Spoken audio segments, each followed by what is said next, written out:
Yeah. Good morning, everyone.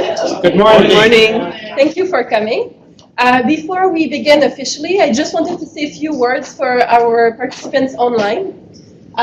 So please introduce yourself in the chat. You can just write your name and your organization so that we know who is online and joining us.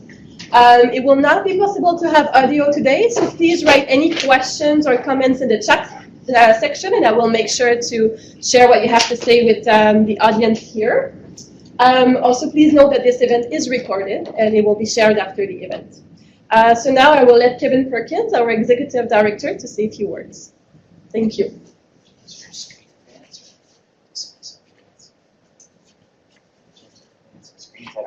Yeah, no, Okay, good.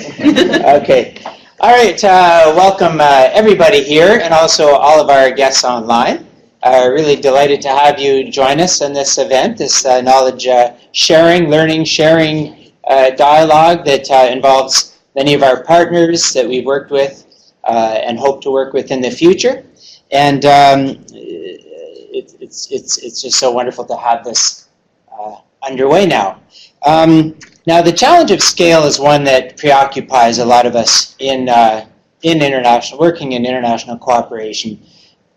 We're able to find good solutions that work well at a community scale or even a district scale. But what about finding the best solutions and adapting them so they can really have a transformative impact on a larger scale, continent-wide, country-wide, and so forth, and how to do that cost-effectively. It's one of the big challenges we're facing. And we feel that we're really on the cusp of answering some of those questions and finding solutions to that challenge. We have at Farm Radio more and more evidence that the models that we've been developing can enable scale, not just of scaling up quality learning and information and communication models, but also a sort of a distance education service, a new approach to extension and education from a distance that achieves development outcomes, including the uptake of innovative and effective agriculture, nutrition, and other practices. For example, in Ethiopia, we found that a good interactive farm radio program can help millions be exposed to new ideas, and hundreds of thousands of them take them up and introduce them on their farms, suggesting that a broad scale is possible, broad scaling. We've also had instances where working with smaller community radio stations, more targeted, it can scale deep and really have a bigger impact at a deeper level, long-term, and smaller communities. But ensuring that services at scale are not only cost-effective,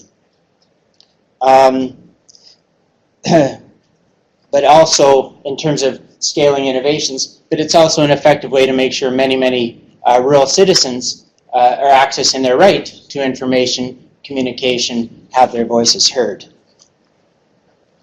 There have been long-standing partners, many of them are with us here in this work, including Global Affairs Canada and International Development Research Centre. We've been working with the Canadian International Food Security Research Fund to support a number of programs, some of which built on or added to or complemented USAID's ICT Challenge Fund.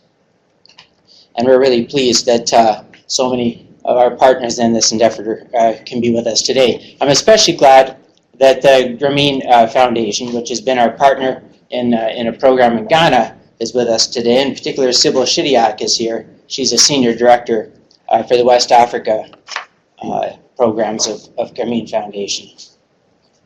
More recently, we've been working with other partners, including Farm Radio Trust, with the International Development Research Center, to look at exactly what are the mechanisms of ICTs contributing to scale and achieving scale. So we're starting to really pull together the findings and discover some new solutions to this challenge and deepening the understanding and sharing it widely with the broader community. And that's what this event is part of. One of our big preoccupations at Farm Radio, as for many, is the idea of how to sustain these services, these communication services. might be tempted to say, well, it doesn't sound like rocket science, but given that Elon Musk has just fired a rocket with a Tesla Roadster in it, maybe it's harder than rocket science to sustain farm radio services or communication services. But we feel we're making some good progress in that direction through this program, and happy we'll be able to tell you about some of our work in the area of developing sort of a social investment, social franchise model to scaling up communication services in Ghana. So that's where I'm going to turn over the floor to Sylvie Harrison, and later let her tell us some more about these projects. Thank you very much. Okay, so my name is Sylvie Harrison. I'm the Radio Craft Development Team Lead here at Farm Radio International. And I'm just going to I'm going to help facilitate the day along with my colleague Karen Hampson, who's the Program Development Manager. So just to give you a little bit of an idea of what we're going to do today and how the morning is going to flow, we've sort of split the session into 4 sections. So if you take a look over here, in part 1 we're going to look at ICT-enabled scaling up. There'll be a bit of a presentation, and then there's going to be an opportunity to have some discussions. We have some questions for you to think about. Part 2, experience and evidence of scale, where we'll talk about some of the successes, some of the challenges that we've had at Farm Radio, and looking at different projects that we've worked with. Same scenario, a bit of a presentation, and then some time for discussion. We'll have a bit of a break so that we can juggle things around, check our emails and our cell phones, all of that. Part 3, we're going to look at the idea that it works, but is it viable? So how can we do this long term? And we'll have a few provocative questions that we're going to present to you and get a discussion there. And then lastly, going forward. So once we leave this room, what happens? How do we continue this discussion? And so before we dive into all of that, there are several of you sitting in the room. There are a few people online. So what I'd like us to do is just to quickly go around the room and give us your name and the organization that you're here from. Once we do the room here, we'll jump online and see who is there. So let's begin over here. Sure. Hi everyone, my name is Sabine Chidiak. I'm the Senior Director for West Africa at Grameen Foundation. Under our collaboration with Farm Radio International, I'm the Principal Investigator for the Achieving Impact at Scale initiative. Nice to meet you all. Thanks, welcome. I'm Doug Ward. I'm the Chair of the Board of Farm Radio International. My career was in broadcasting at the Canadian Broadcasting Corporation. And I'm Jean Christie. I'm an independent consultant, and for the purposes of today, I'm a member of the board of Farm Radio International. Lucas Donlevy-Rideau. I work for Global Affairs Canada, in particular the International Assistance Research and Knowledge Unit. I'm Nizar Shukru, and I'm the Director of Operations for Farm Radio International, based in Africa. Good morning, my name is Maria Hakakova. I work as Program Development Officer at Agrotech Foundation Canada. Thank you for having me. Welcome. Good morning, I'm Laura Molino from the Canadian Red Cross. I work in information management, but I'm under the Knowledge Management, Innovations, and ICT Unit at International Operations Office. Good morning, my name is Delphine Lacroix. I work at IDRC in the Agriculture and Food Security team with an ICT background as well. Okay. Good morning, I'm Wendy Mancher. I also work with Delphine at IDRC. Also with the Agriculture and Food Security Program and helping to coordinate the sister program with Canadian International Food Security Research Program, which a number of the Farm Radio projects are scale. Thanks. Good morning, I'm Alex Morgan, and I work for Global Affairs and their International Development. Morning all, I'm Alan Stewart. I work for Global Affairs as well. I work in the Partnerships for Innovation branch, and I took over responsibility for the CIF-SURF program in September this year. Great, thanks, welcome. Hi, I'm Helena Shramboleni. I work at the IDRC, also in the Agriculture and Food Security Unit. program, and working specifically on the scaling up work that has been done in our specific program projects. And I've been there for a few months. Welcome. Good morning. My name is Rex Shamoto, coming from Malawi. I work with Farming International and its partner in Malawi, Farming Trust, as a team lead for the IDRC project in Malawi. In Farming International, I'm looking at the regional problem management issues in East and South Africa. Thank you. My name is Ben Jaffo, the country rep for Farm Radio International. My name is Bart Sullivan. I've been working with Farm Radio International to set up the hangar, which is our radio and ICT innovation lab in Arusha. I've just recently moved to Canada with my family, and I'm now consulting with Farm Radio, working on taking some of those innovations to the next stage. Thanks. No. I love that. Bernard, go ahead. I'm a research leader and support with Farm Radio International. Mark Leclerc, knowledge management team lead at Farm Radio. I'm Welcome. I'm Gladys McKay, and I'm the director of broadcast services at Farm International. I'm Brenda Jackson, fundraising manager for Canadian fundraising at Farm Radio. So, Karen Anderson, what I'm a little bit. I'm Caroline Mopetti. I'm the Senior Program Officer for West Africa at Farm Radio, and I will be monitoring the discussion online. And online we have a few people from the Kirimo Media International, CPAR, University of Illinois, Memorial University of Newfoundland, and some new other attendees that are just joining right now. Great. And Pierre, in technical fashion, do you want to introduce yourself? IT was And Katie, who didn't introduce herself, who's behind the camera, who works with us at Farm Radio. So lots of people, thank you everybody for being here.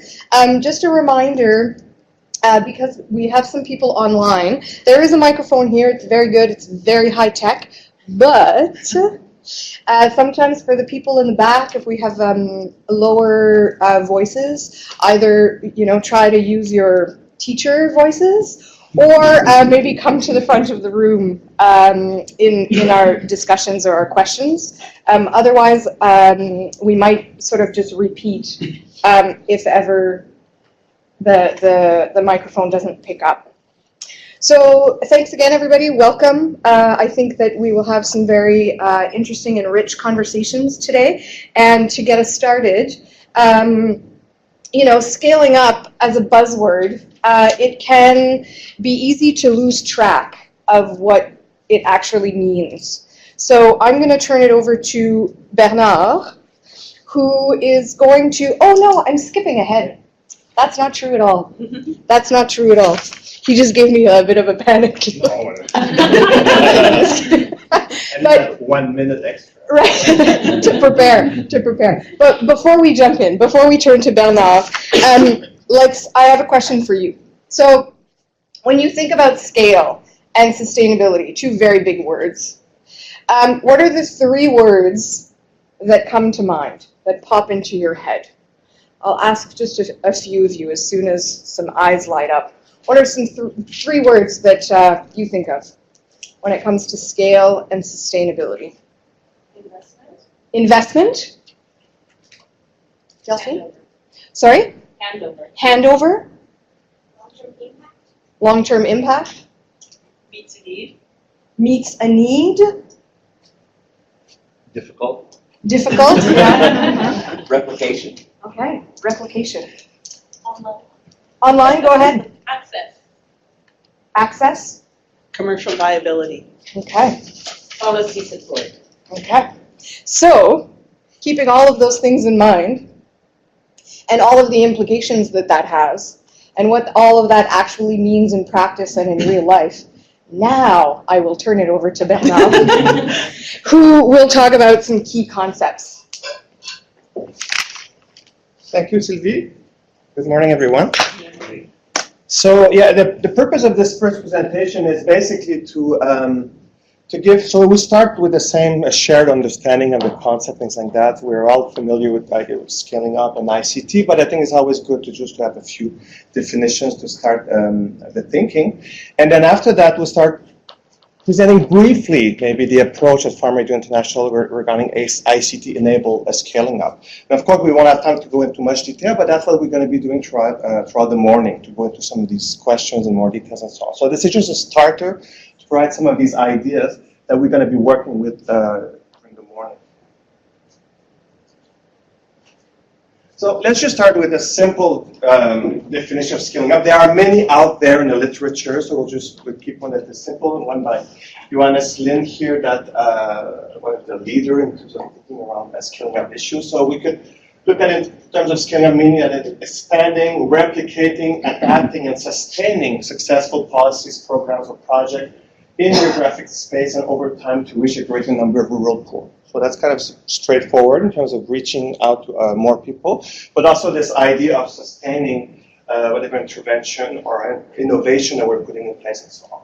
So we'll look at it in this sense. Then associated with that is this question of achieving impact at scale.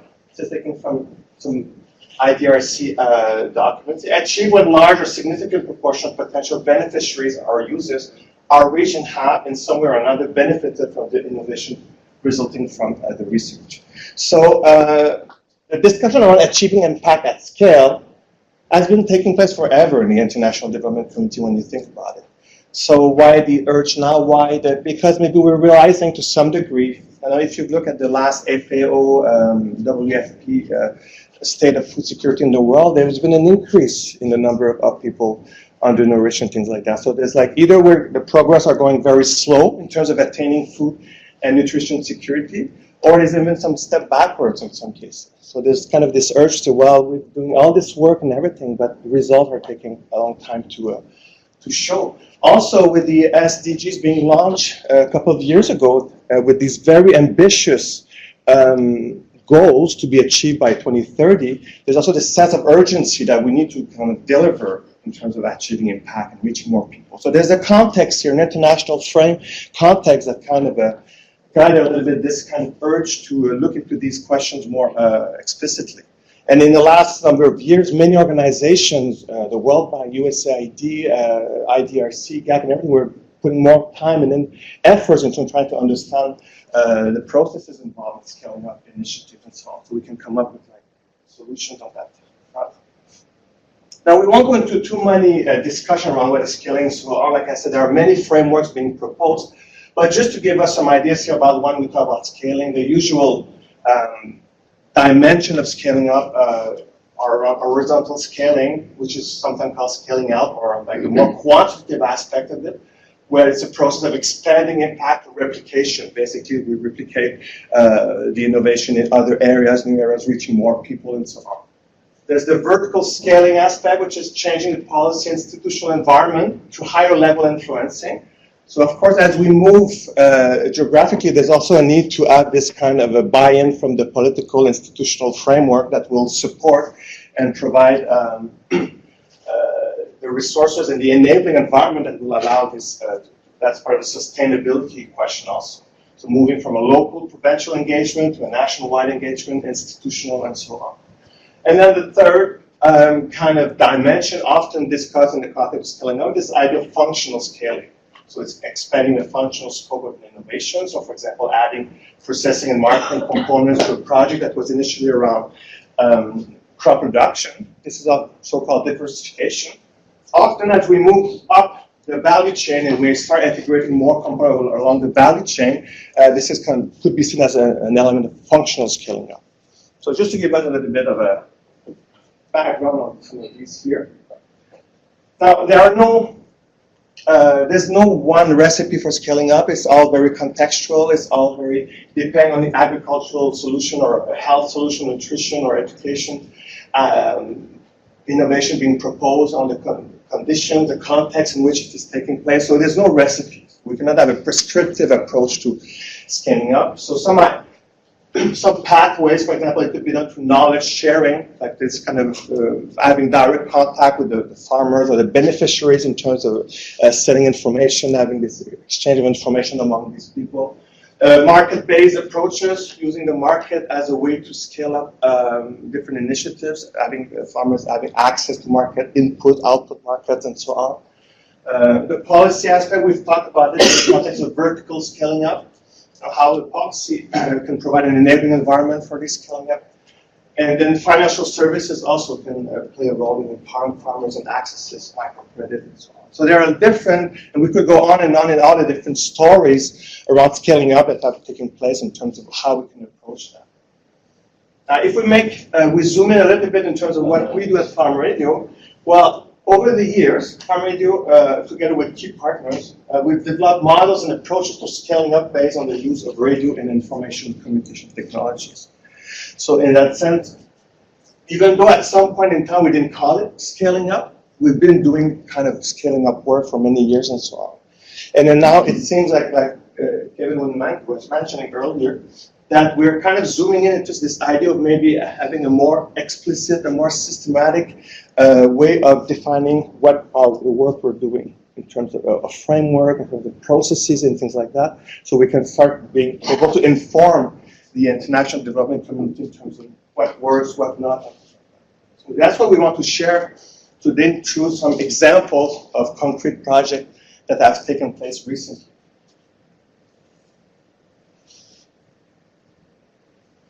So just briefly, maybe we're all familiar with information and communication technologies.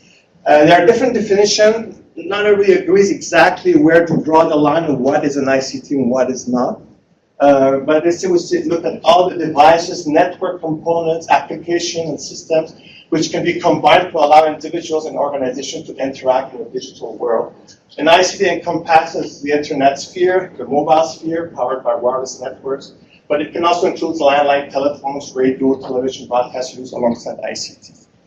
So within the organization, sometimes we have discussion. Is radio alone an ICT? Or it needs to be combined with mobile phone and things like that. So there's a bit of a gray area here because when you think about it, a radio is an ICT. It's an information communication technology. So at some point there's that discussion. But often in the ICT world, it is perceived as more around mobile phones, the internet, and things like that. So that discussion is sometimes important to clarify how we approach it. And ICT for development is basically the field of development where we look at how ICT can be used to achieve developmental outcomes. Now, what's the idea about using ICT in the context of scaling up? And we're using that ICT for scale kind of a expression here. Well, we see three big components. There might be others, but just as a starter, we see these kind of three big aspects here. There's something about the reach. Okay? We can make information about innovation, markets, and whether available, accessible, and affordable to a large number of farmers. There's the element of participation. The ICT can contribute to facilitating the participation of beneficiaries in the design and implementation of scaling up initiatives.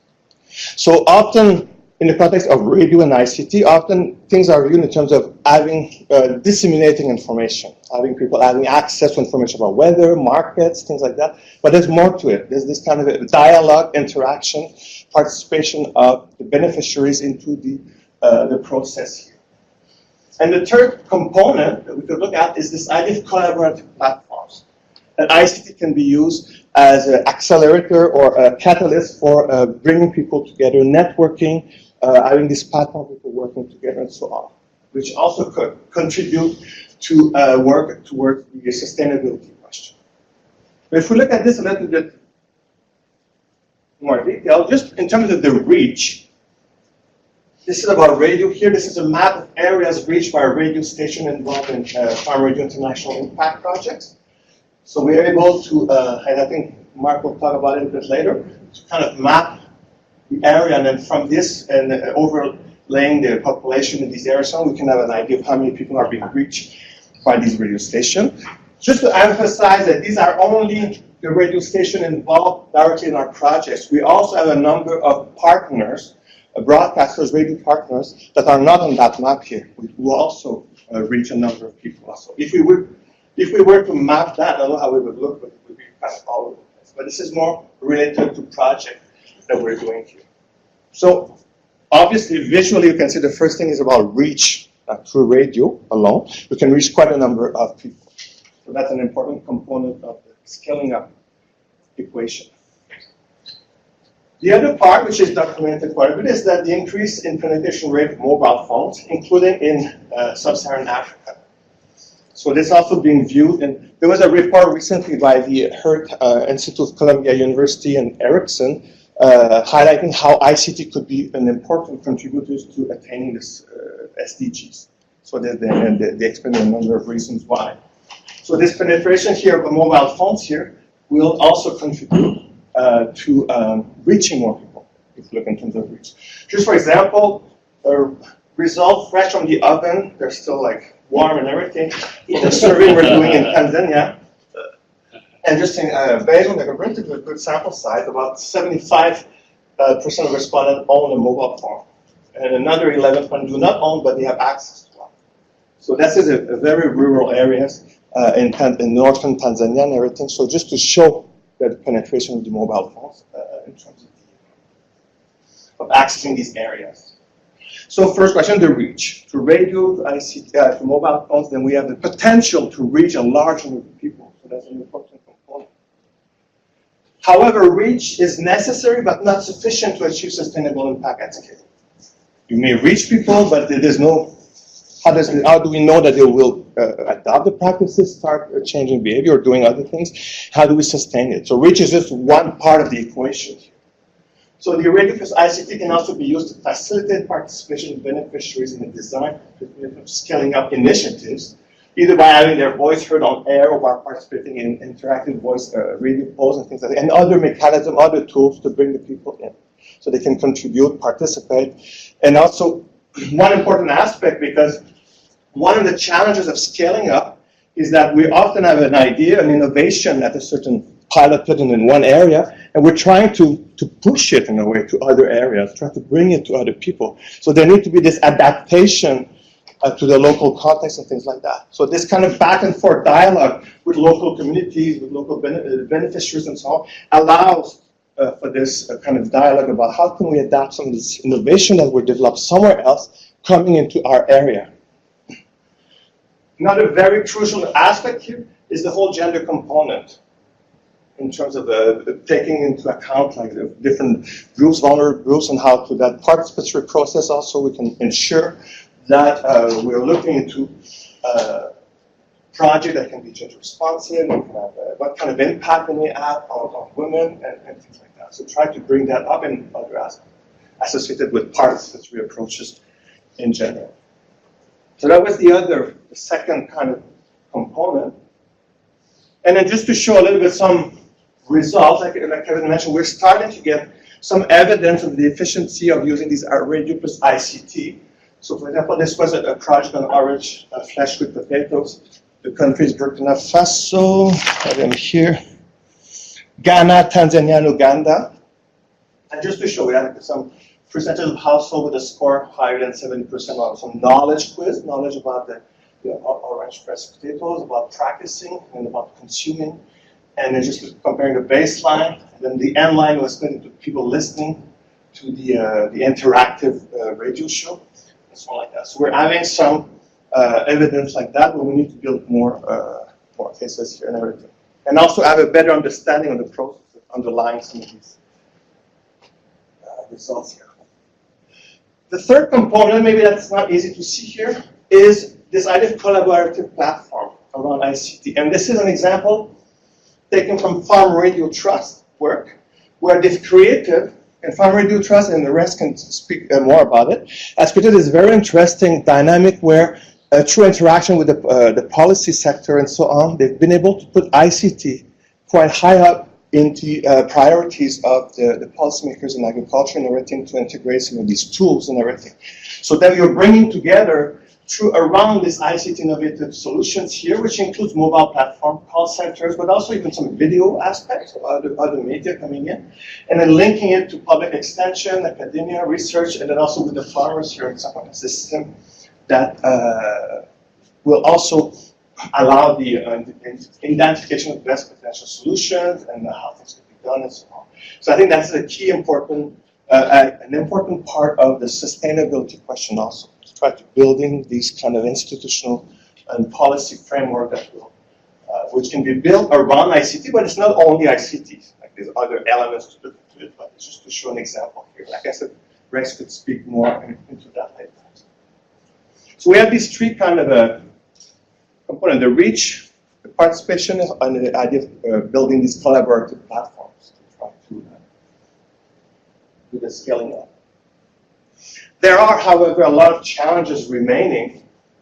For example, we need to better integrate the gender analysis in the whole scaling up initiatives. And I'm not talking only about agricultural solutions, but also about the scaling up process itself. How does that affect gender? For example, as you move from as you move up the value chain, you can look at it this way, and then you start increasing market access and so on. What kind of effect does it have on gender and things like that? Because one of the issues about scaling up is that it's a non-linear process, in the sense that things may emerge as you go up, so you need to have a bit of a vision, anticipate what may come up, and what positive and negative impact may come along. So there's an important reflection to be done around the gender component. We need clear evidence about the impact of ICTs.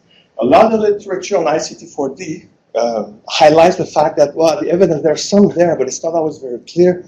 When projects are being implemented, the way they're designed, they're not always allowed for a good evaluation of the ICT contribution to the process. We need to address the digital divide challenge.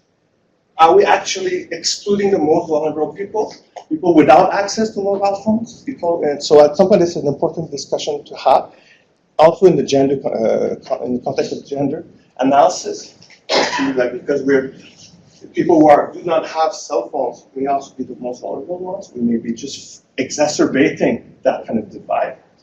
How do we address that? And then overall, there's a need for guidelines to design and implement ICT-enabled scaling up initiatives.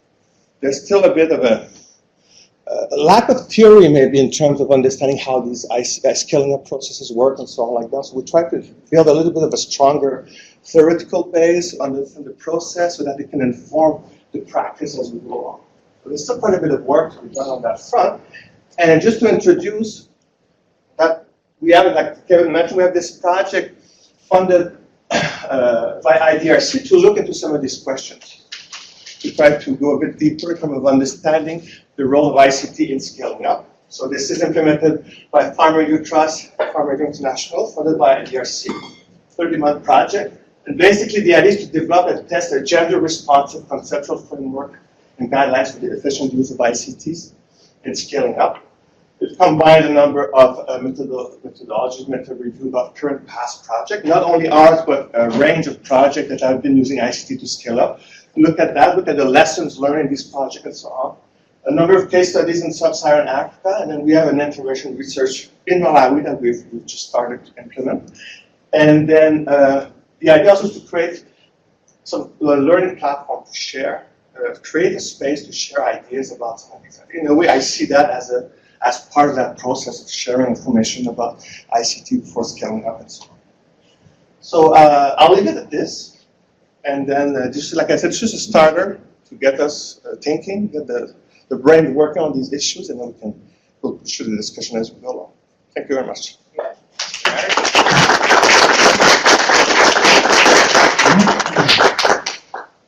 Great, thank you very much, Bernard, for a thought-provoking start. Good morning. Well, I wanted to have a bit of a discussion now, but before we go on, I just wanted to remind everybody that you're free to use either of Canada's official languages this morning, so feel free. We can probably accommodate one or two others, I think, but we'll start with two. We'll start with two and see how that goes.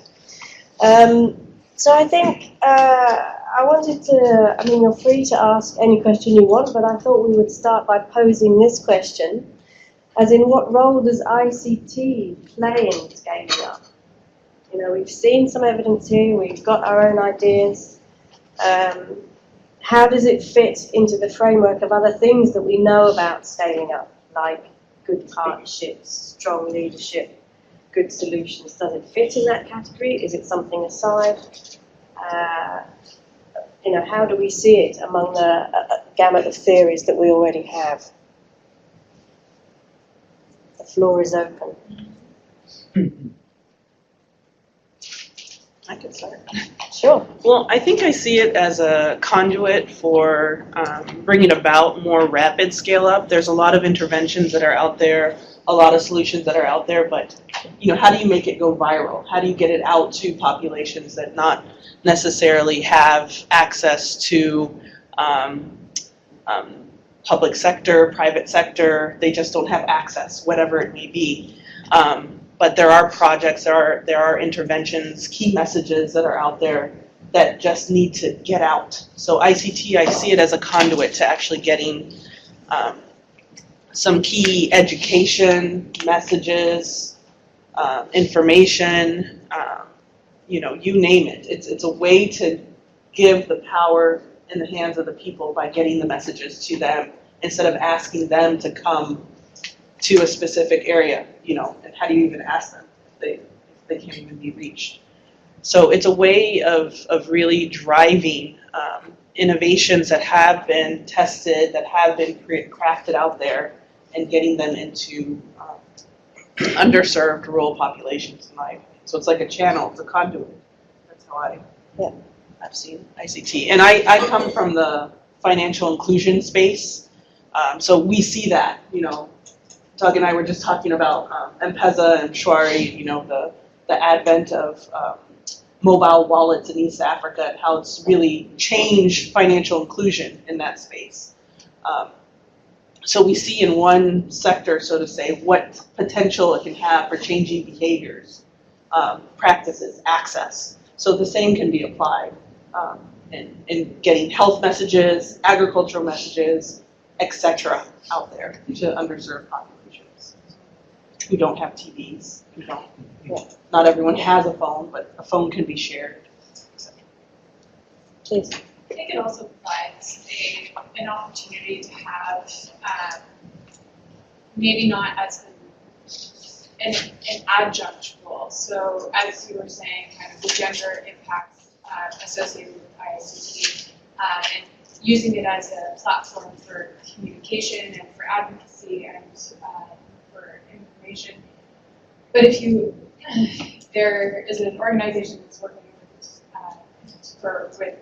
women and water in different areas in Africa. They did a preliminary basic study, but they were looking at women's comfort with taking on that advocacy role for water within their own communities, and they found that only 8% of the women in those communities would feel comfortable kind of standing up to their male peers or government workers or whatever else. So if you're going to utilize ICT in order to kind of provide a platform for women in order to provide that dissemination of information, you could also you could come in and understand that with some coaching and maybe other programs put in place, that it would have the additional benefit of making those women more comfortable and more confident and more willing to be those points of advocacy in their own community. So it's not necessarily the main focus, but it has its kind of far-reaching and secondary benefits.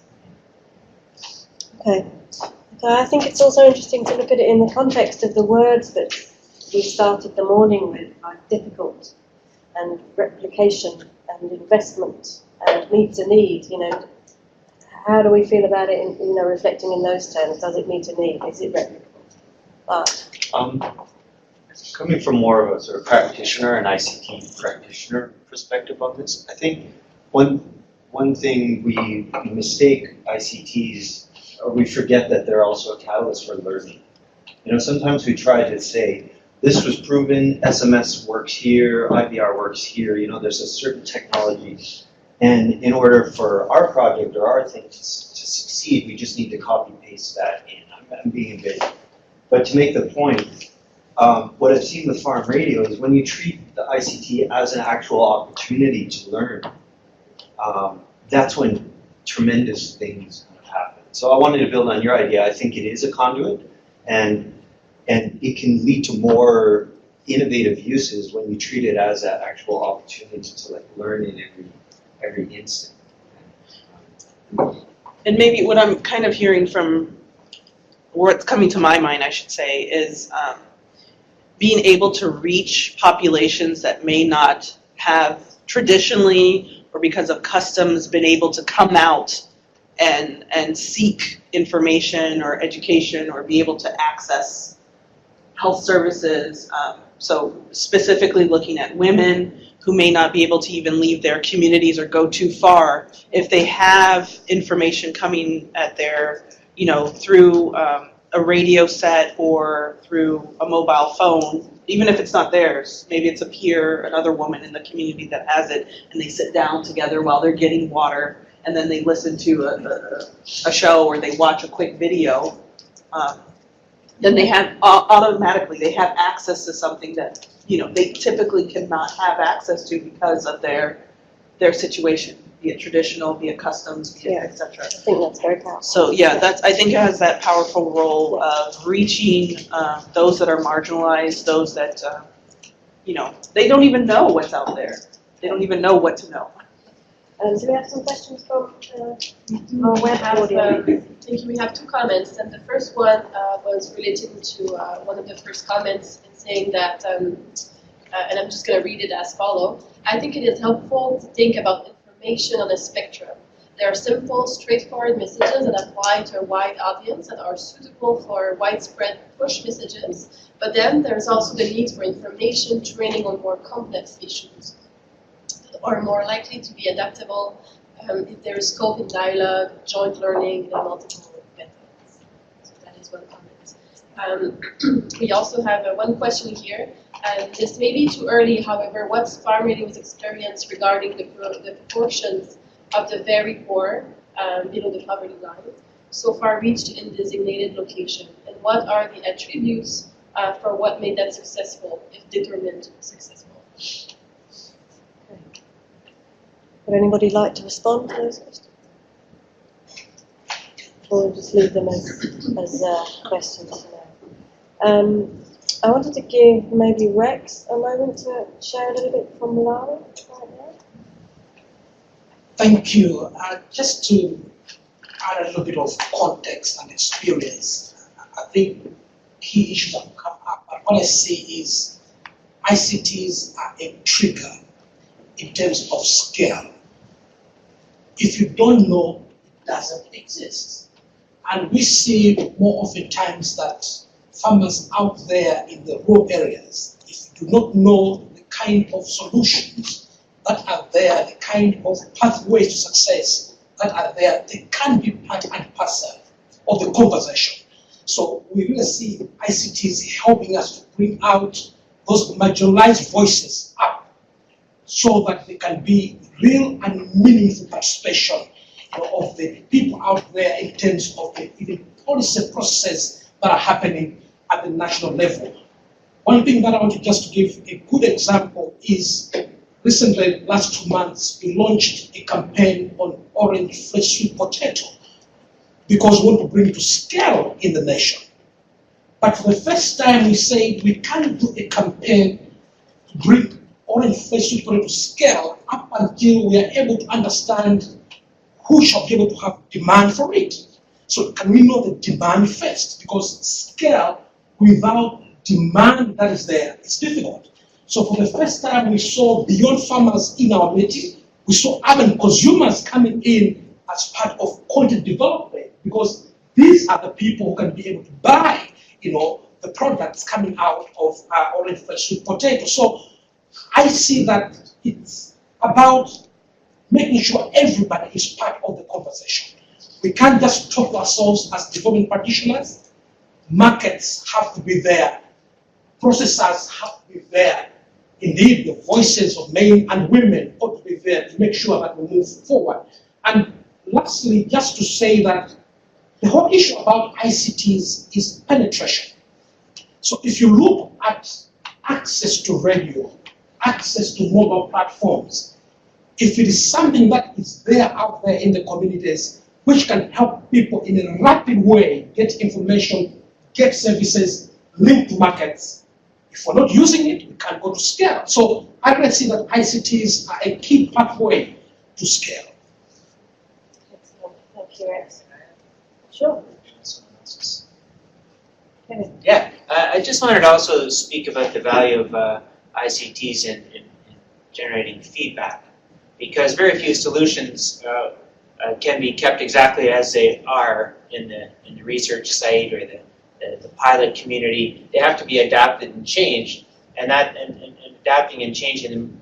Bernard spoke about how good communication will support that, but the feedback piece is critical to hear how is this working, how can it be changed, how are people adapting and evolving it, and without that adaptation and modification through feedback, you won't hit scale really, because nothing is going to be exactly replicable, exactly as it is in the pilot site, everywhere it goes. Yeah, I think that talks to the question that came from online about sometimes you have a simple message, but other times it's a bit more complex, and you need the discussion and the thought and the interaction and space for that to happen. And you know, a lot of people kind of forget that radio can do that, or radio plus the ICTs and the IVRs can give space for that. So I'm conscious of the time. Did anybody have a burning question for Bernard, or Wendy, did you want to speak now, or do you want to save your... Yeah. Just following on Rex and Kevin and something that Bernard said as well, and Karen as well, is this kind of the systems look at things. So yesterday, Karen and Mark had come over to IDRC to give an internal presentation on one of the projects that was funded under the Canadian International Security Research Fund. I'll say. Could you just belt it out a bit more for the microphone? Yeah. Okay. And yesterday, the issue of systems came up.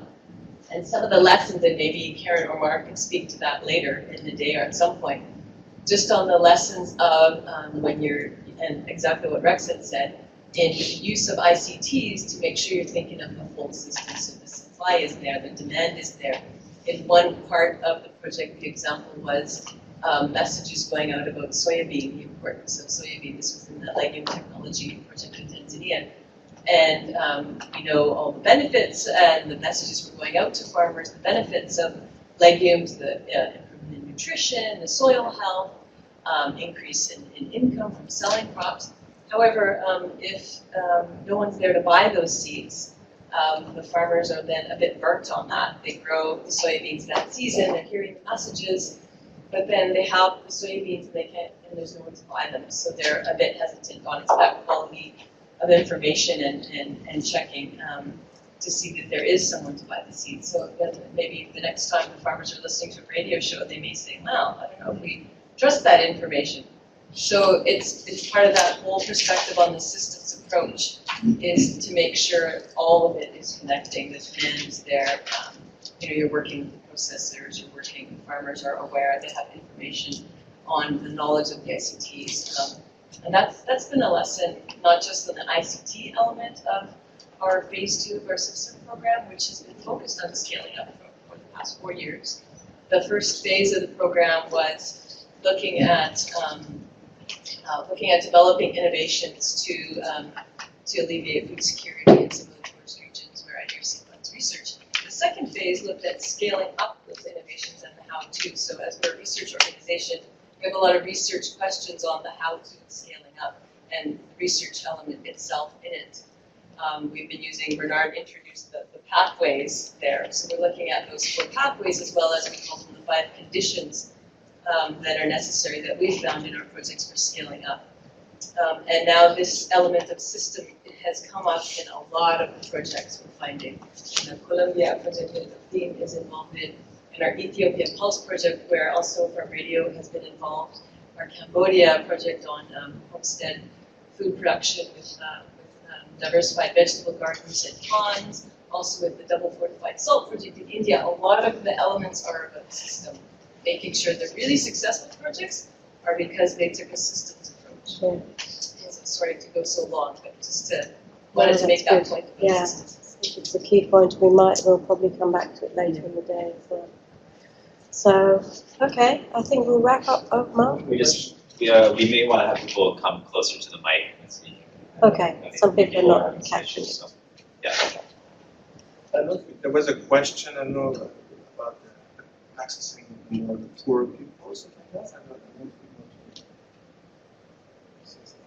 Well, yeah, I guess we could say a little bit. I think that is our approach in general. Is that's the reason why we're called Farm Radio International and not Farm Internet International or something.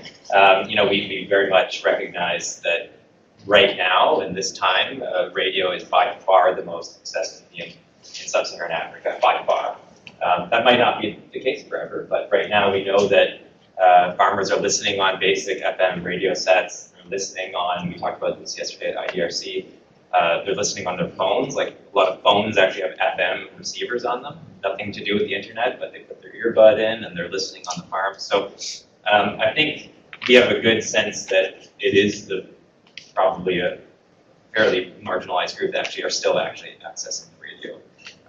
And sometimes we do need to keep that in mind when we introduce some of the more kind of interactive approaches and make sure that, for example, equipping listening groups with phones if they don't have them already. We don't always do that, but in some cases, especially with women's groups that maybe don't have access to phones, that we're actually equipping that and training them how to use it and training them and giving them the confidence to actually interact with radio stations. That's a big approach of ours. So I think we've kind of built it into our ethos a little bit, but I'm not sure if that's the case with every ICT project out there. I've seen a lot. I think they're kind of covering a lot of that stuff. Yeah, maybe we can add also often there's this idea of building listening groups and things like that, so people may not necessarily have direct access to some of that technology. So I think this is a good point where we can move on to part 2, and we can actually have a look at some of our experiences and see, what we're covering and how we're doing. So if I could introduce Sybil. Sybil, who's joined us from the Grameen Foundation. Thank you. Hi, everyone.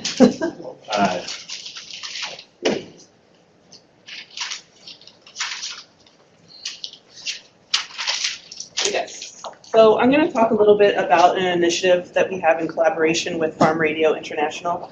Maybe before I start, I should introduce Grameen Foundation for those of you that may not know.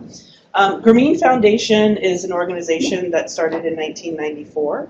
It's an American NGO, and recently we merged with Freedom from Hunger. And I came from the Freedom from Hunger side, and prior to that I was at CARE for over 14 years working in financial inclusion under the Access Africa program.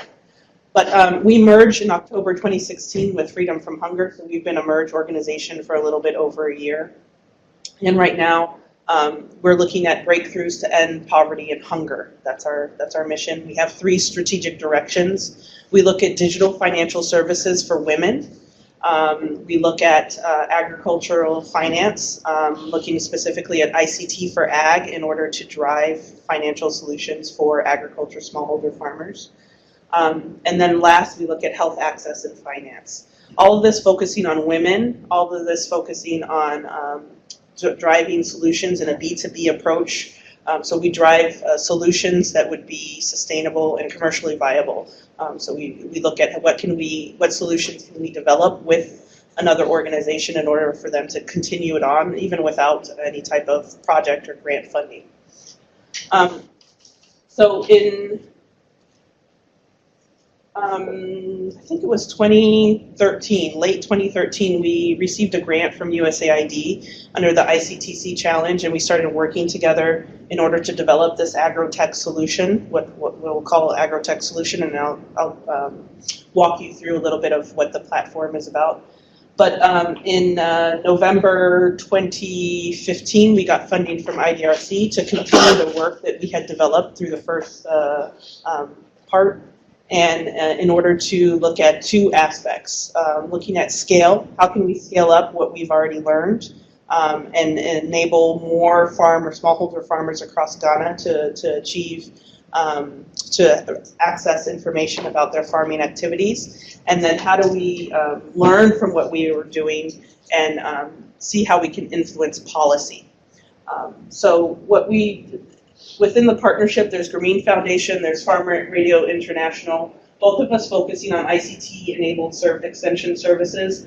Grameen focuses more on an agent base, so that face-to-face interaction with smallholder farmers. And we developed a mobile application called SmartX in order to do that, to profile the farmers, and I'll walk you through it. and to support them with information that they have received over the radio on how to properly apply pesticides, fertilizer, what inputs they need for certain crops, and then very localized information around what's going on in their regions regarding their farming activities. And we also partnered with Wageningen University as our research partner to support the research side that would inform Ghanaian policy. So Agrotech. When we mention Agrotech, it's actually 4 different components. First is the Smart Extension mobile application, which agents utilize with the farmers in order to profile the farmers and help them develop a farm management plan or a farm development plan in order for them to properly apply farming techniques. Then, of course, we have the interactive farmer radio programming through Farm Radio, and this, of course, is the radio handset that you are also familiar with. We have the business-to-business capacity building and ICT training of those agents and of those lead farmers that are part of the program. And then we have the IVR, the voice messaging, to gather information if you happen not to have been visited by an agent or captured the radio program, or maybe you did capture the radio program, but you still had some questions that are more specific to your context. So what we did is we worked with local agribusinesses and really looked at how to work with them to improve the smallholder farmers underneath them. So in Ghana, we worked with lead farmers, which we call outgrower businesses, and these are those local agribusinesses that normally supply inputs and credit to smallholder farmers. But when you look at the traditional approach that they've taken, they normally just supply these inputs and credits and no technical advice, no hand-holding in how to apply these new inputs and therefore no services to really improve the quality and yields of the smallholder farmers. We equip their advisors, so normally these lead farmers would employ an agent to help kind of survey all the farmers that they have. These outgrower businesses, lead farmers, have about anywhere from 100 to 300 farmers underneath them, possibly even more depending on the area. So they do need an agent or two that helps them understand all the farmers that have received inputs and credit and be able to ensure that the yields that those farmers produce come back up to that lead farmer so that they can sell. So we've equipped their agents to train the farmers through the SmartX application. We ensure that the services match the needs of women and young farmers by looking at what are those specific crops that women are engaging in, and then how do we get them information that they typically don't have access to. And young farmers, as you know, they're disappearing fast across Africa, so how do we encourage them back into the farming activities? And what we've found is that the youth are very much interested in the business aspects of farming. So we've actually encouraged them back into farming, being agents, being supporters of the lead farmers, the outgrower businesses, and then also starting their own small farming activities. So we provided coaching and supervision by a companion. So that agent of the lead farmer actually goes out to smallholder farmers and is a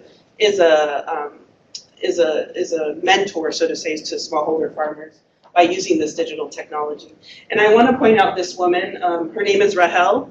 She is an agent under our initiative, and she comes from a large family. She has multiple brothers and sisters, but she's the only one in her family that came back to farm.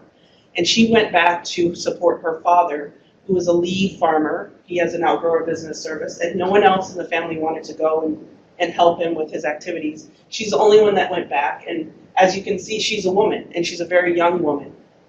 So she went back and became an agent for her father, and I believe her father passed away, if I'm not mistaken. And so she's taken over the business of her father's activities, so over 300 farmers. She's an agent, and she empowers all her 300 farmers with the tool that you see in her hand. So this is an idea of the dashboard, so to say, or the different screens of the SmartX application that we've developed. And essentially, what it enables an agent like Rahel to do is profile a farmer. So look at gathering some specific information around the farmer, and then from that it consolidates the information to put out some categories on where the farmer lies. Is he an experienced, or is she an experienced farmer? She's a farmer on the rise or moving from subsistence.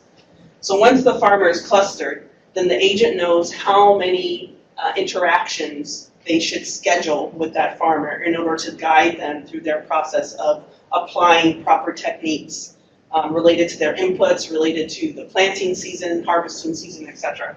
So they develop a farm management plan with key dates and everything. And of course, this is not kept at the farmer's level. It's kept at the agent level, who will come back on specific dates. What we've seen is that some farmers, of course, have calendars on their, in their house, and they just kind of mark for themselves some of the key dates where either the agent will come back or some key things that they have to do to keep it in mind, which before they had never done. And then a specific plan is produced for each farmer, which shows maybe their areas of weakness and where they need to improve, and where that agent knows, I need to give additional support to this farmer around this area because they've had these issues in the past. In terms of the crops that we've worked with under the Agrotech solution, there's a number of them. There's about 10 crops for maize, rice, soybean, cassava, yam, groundnut, cowpea, sorghum, millet, and vegetables. Cowpea and groundnut, as you all know, are female-dominated crops. But the rest, it doesn't mean that the rest of these crops don't have women who are engaged in those crops, the production of those crops, but not as dominant as groundnut and cowpeas. So with showing this, I'm just letting you know that there's content on the SmartX to enable the agent to go out and support the farmer on these specific 10 crops. So maybe just to give you a bit of experience, what we've seen from the field and what Agrotech means for, let's say, this farmer, Adoa, and her neighbors. She's been able to understand where she fits in terms of her farming activities. Is she an experienced farmer, a moderate farmer, and where she needs support? And in doing that, we've been able to cluster her with other farmers around her that have the similar experience, so they can learn from each other and feel comfortable when they're receiving education from an agent. We've identified key learning areas for her. We've created that personalized farm plan for her. And we've also been able, within the SmartX, capture detailed records on purchases and practices. So related to inputs, fertilizers, anything else that she's purchased in order to improve her farming activities. She's received personalized coaching, so what we call observation adoption. So an agent would go to the field, show her how to plant the seeds in the proper rows, and because she observed the agent doing that, she can now adopt it. A lot of people are visual learners.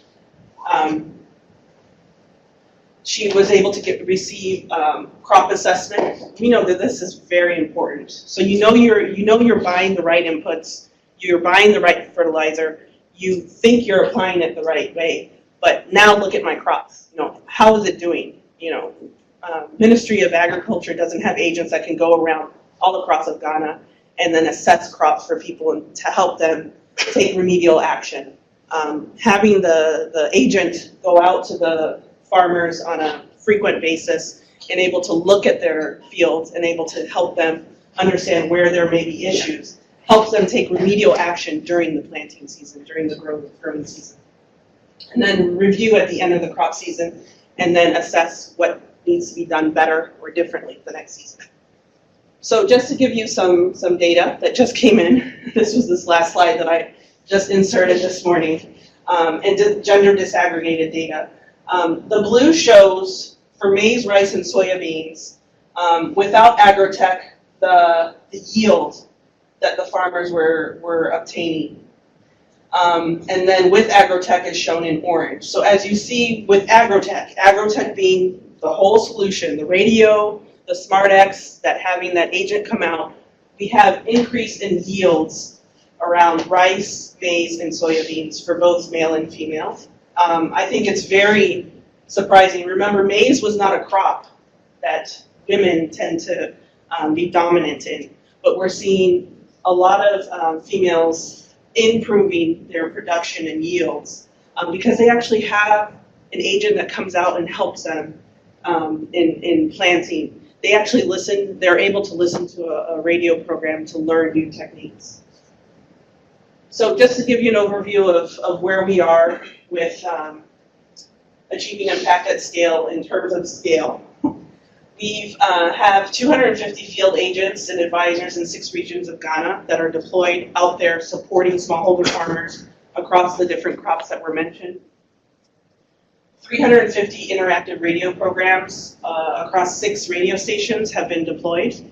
130 community listener groups created, and this number has jumped astronomically. I think 6 months ago it was about 81, and it's jumped to 130. We've received 15,000 pieces of feedback from farmers. They call in, they leave messages. This can help us inform policy. This can help us think about what's going on in this region in relation to rice. What are some of the issues that need to be taken seriously by the Ministry of Agriculture in deploying improved seeds, in deploying improved fertilizer, or new techniques, knowledge that needs to be disseminated to farmers across Ghana. Through the SmartX application, we've detailed the profiles of 11,129 farmers. Of that, less than half are women, more so males, but that's a pretty impressive number in terms of women profiles. 490,000 farmers have been reached through the radio program, and 24,000 farmers profiled to receive voice messages in local language, which is very important because if it's not in a language that you understand, what can you do with it, right? So I wanted to jump a little bit on policy, and it may touch a little bit onto after the break, or it may spur discussions during the tea break, coffee break. But after implementing achieving impact at scale for a number of months, some of the recommendations that are coming out from our evaluation are the following 3. So we're seeing that the liberation of service provision with invitation to companies and NGOs to establish a demand-driven, commercially oriented service as something that needs to be taken into consideration. We need to look at expanding the role of different players within, we're specifically looking at Ghana, but I think agriculture as a whole across Africa could also take this recommendation to heart. But it's not just the government. Right now we're looking at government really leading extension services, and they cannot meet that demand. So we need to liberalize this sector to ensure that NGOs and other companies, there's a lot of fintechs that are coming out with solutions, ICT solutions for agriculture, to look at it from a systems approach, looking at so that buyers have the information that they need to make adequate orders and know what type of quality and crops that they can get from certain areas. So with that, I think this is a key recommendation that we're looking at to ensure that service provision can really flourish with the expansion of going on beyond thinking of the Ministry of Agriculture as the sole provider for ag extension services. They just can't meet their demand. That's essentially the bottom line. And they know it. Public sector extension services, so Ministry of Food and Agriculture, MOFA in the Ghanaian context, play more of a regulatory role than a service provider. It touches on this first point, and it will also touch on this last point. Appropriate digital platform to manage content and ensure accountability. So what we're seeing in Ghana is a plethora of, as I mentioned, fintechs, agribusiness that are developing their own ICT tools in order to have a better understanding of farmers, in order to disseminate better information to their farmers so that they can get a better yield and a more consistent yield. So what we're advocating for is that we're looking at the central Ministry of Food and Agriculture to develop a central platform to which all these different ICT tools can plug into, and then therefore communicate data on a centralized database so that they can play a regulatory role in what's going on in terms of the data that's coming in around the ag sector.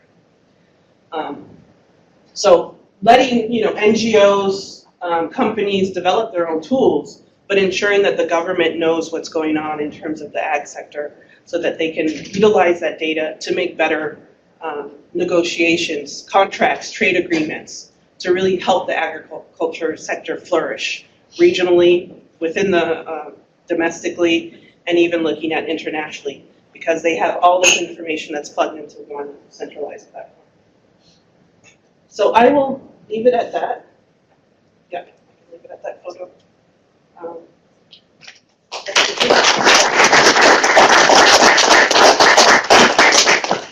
So I'll just quickly pass it over to Ben Theodore, who is going to discuss some of the results for the Achieving Impact at Scale portion, the farm radio portion of the Achieving Impact at Scale project.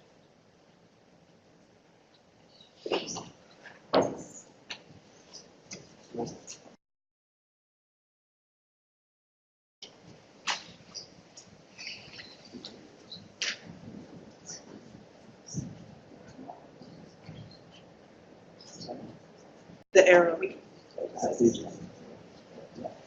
All right. Thank you very much. I am presenting the radio component of the Achieving Impact at Scale. And the radio component is one of the activities that comprises of the AIS project, or Achieving Impact at Scale project. And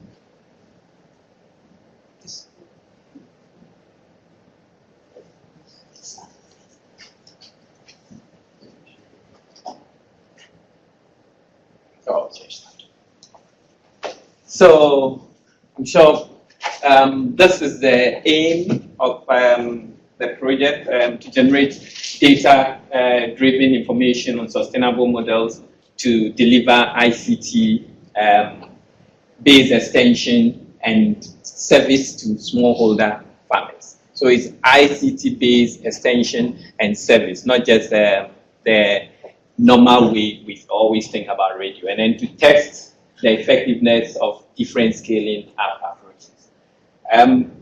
Based on this, what did we do as part of the consortium? Farm Radio International, through the ICTC funded project, tested how best we can use radio in a way that it will become a platform that will provide both information and services to farmers.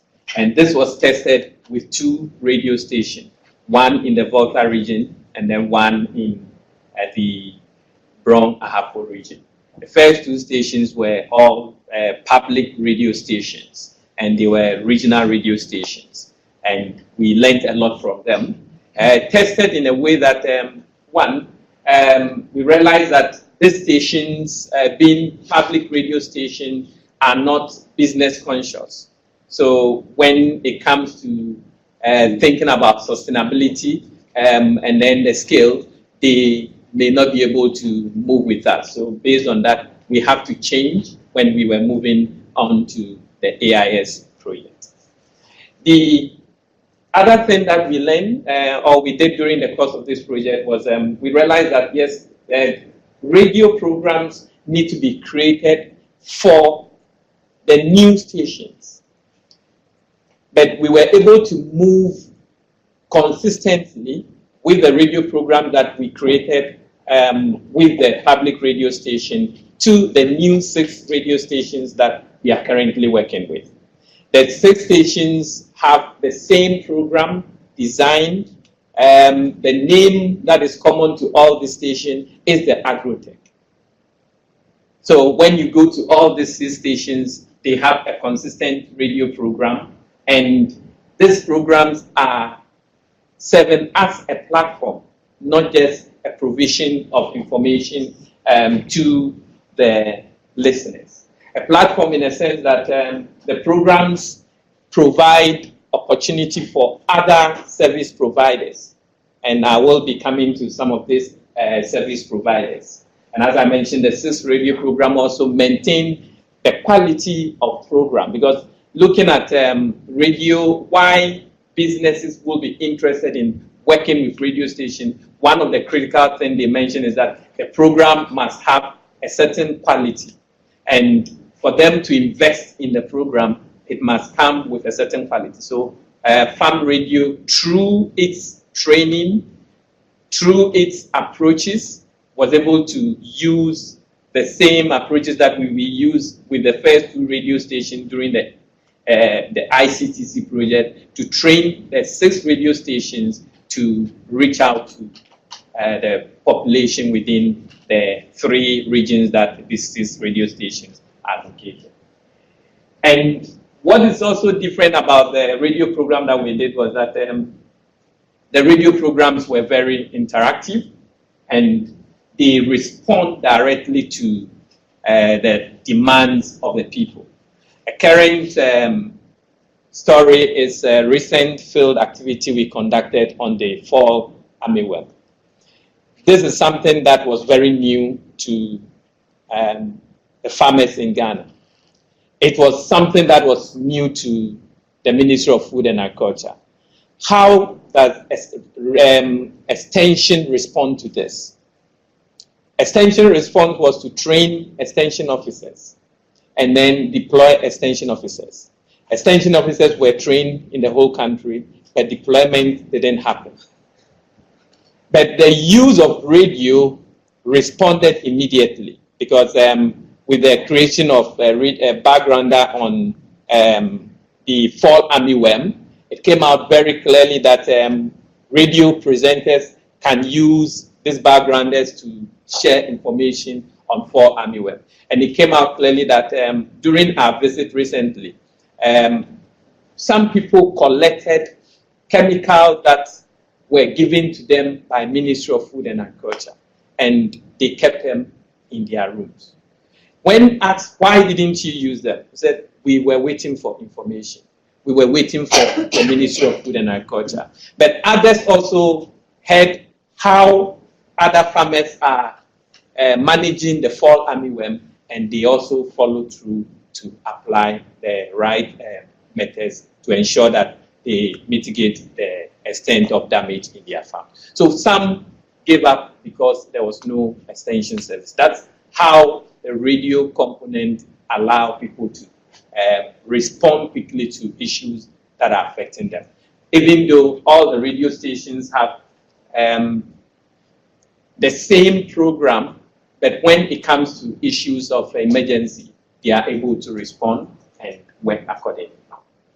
Radio programs, as we did with the AIS project, is not a program that replaced the extension service, but it rather embraced the extension officers who, some of them who work as resource persons on radio programs, some who have even trained to work at a radio station as part of the program team. So instead of an extension officer just meeting once a while with its farmers, this time they are able to reach their farmers every week, and in addition to that, they are able to respond to questions whenever, because at the end of every radio program, they leave their telephone number for farmers to contact them at any time. So the extension, the radio program embrace the extension and help the extension officers to work better in what they are doing.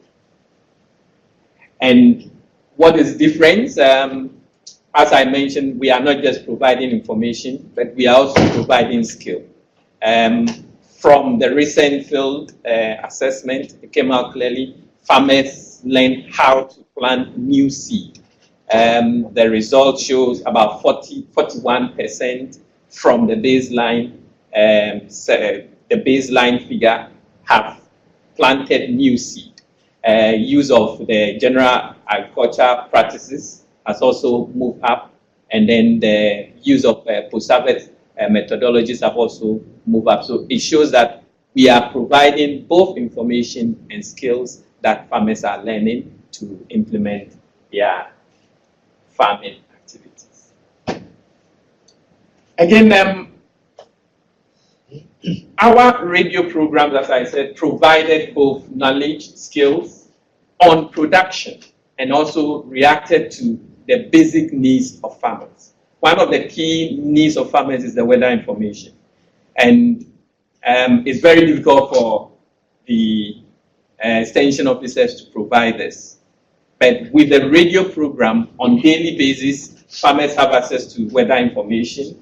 And then through our ICT system, they are also able to call and listen to the daily weather information in their local language on their phone. So it's a system that is in place, and that is another addition to what we do. And then question and answer service. It is one of the critical things that farmers also need.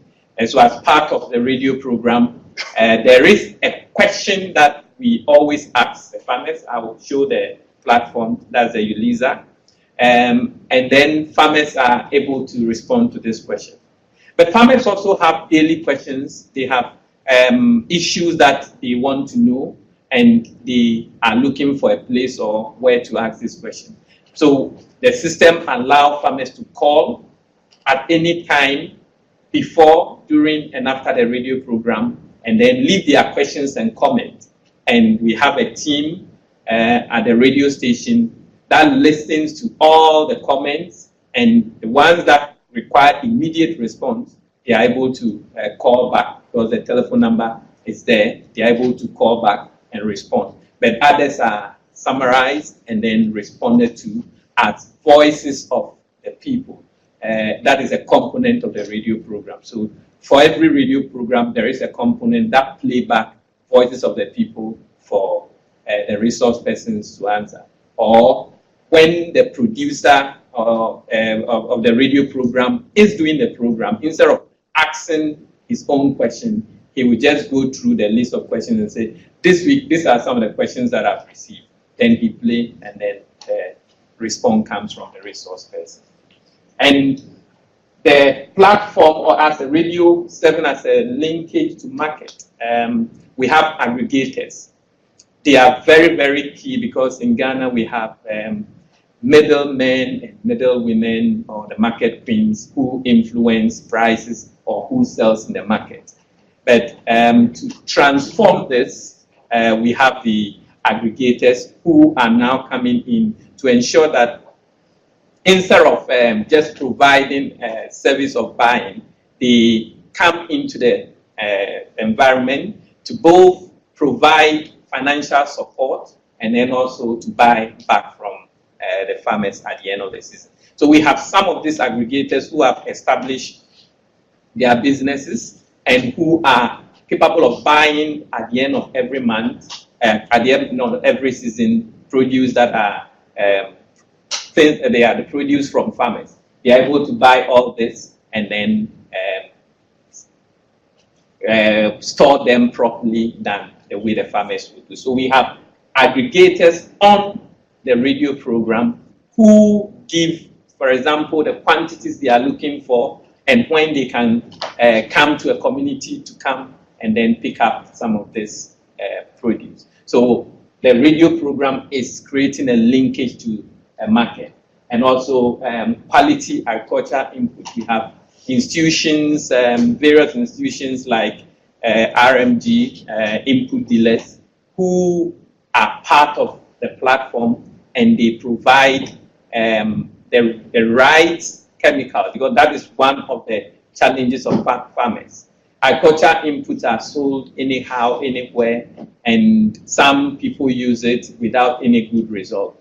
But when you have a credible input dealer on the radio platform, it allows the farmer to have access to the right inputs at the right time and in the right place.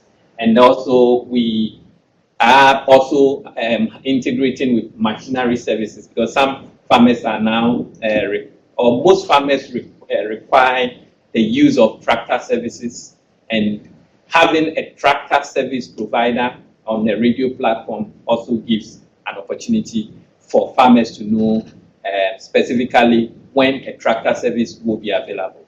This becomes very important to the tractor service provider, because what happens is they would like to go to a community where they have a certain number of farmers who are ready to plow.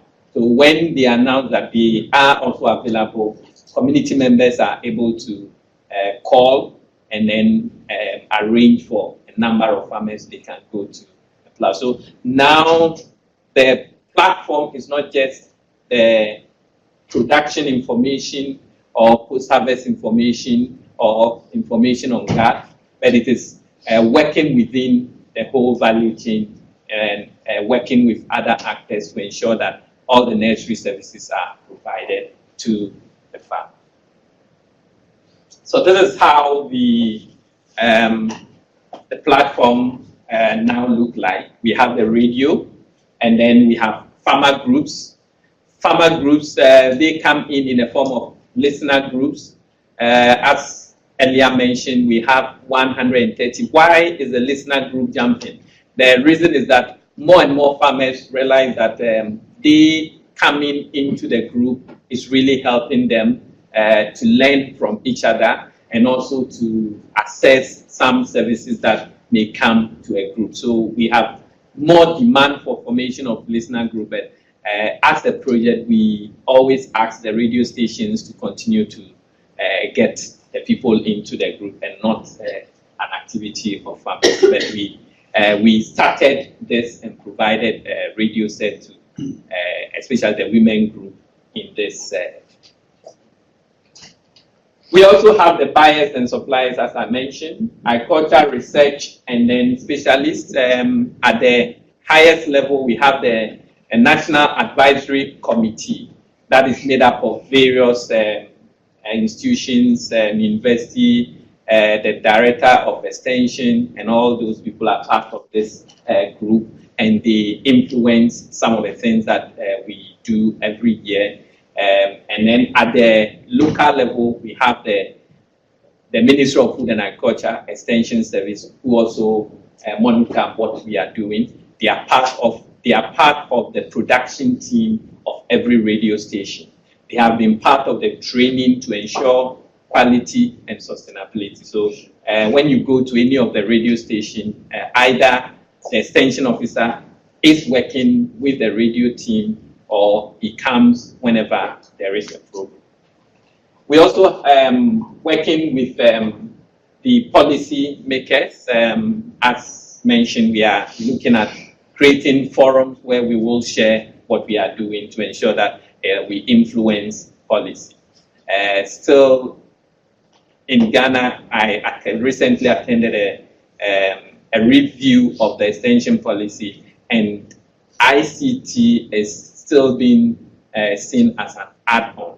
So at that meeting, I have to raise it, but I have not seen the final document yet. But I believe that with our final presentation, I'm sure we'll make a very big statement on this. What is the advantage? What is the advantage of this radio program that we are doing? The advantage is the combination of the ICTs. So we have the beep for weather as part of the services that farmers are enjoying. So they can just beep and then receive weather information. We also have the beep to vote, which allow them to share their comment or their responses during the course of the program or at the end of a program. So they flash or beep a number, and at the end, the presenter is able to see the number of people who agree or disagree on a particular issue.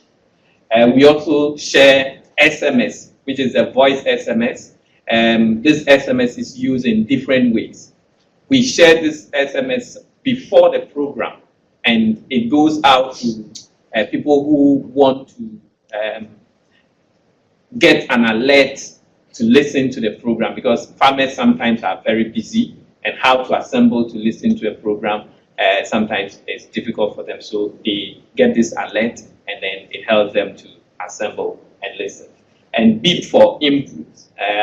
All the services that are part of the radio program, our ICT platform allows them to register on the system, and then when a farmer call a particular number, he or she will receive a text message of the number of the number of a particular input dealer that he or she is looking for. So it's something that allow service or input dealers to also become part of the system, not just on the radio, but also on the ICT side.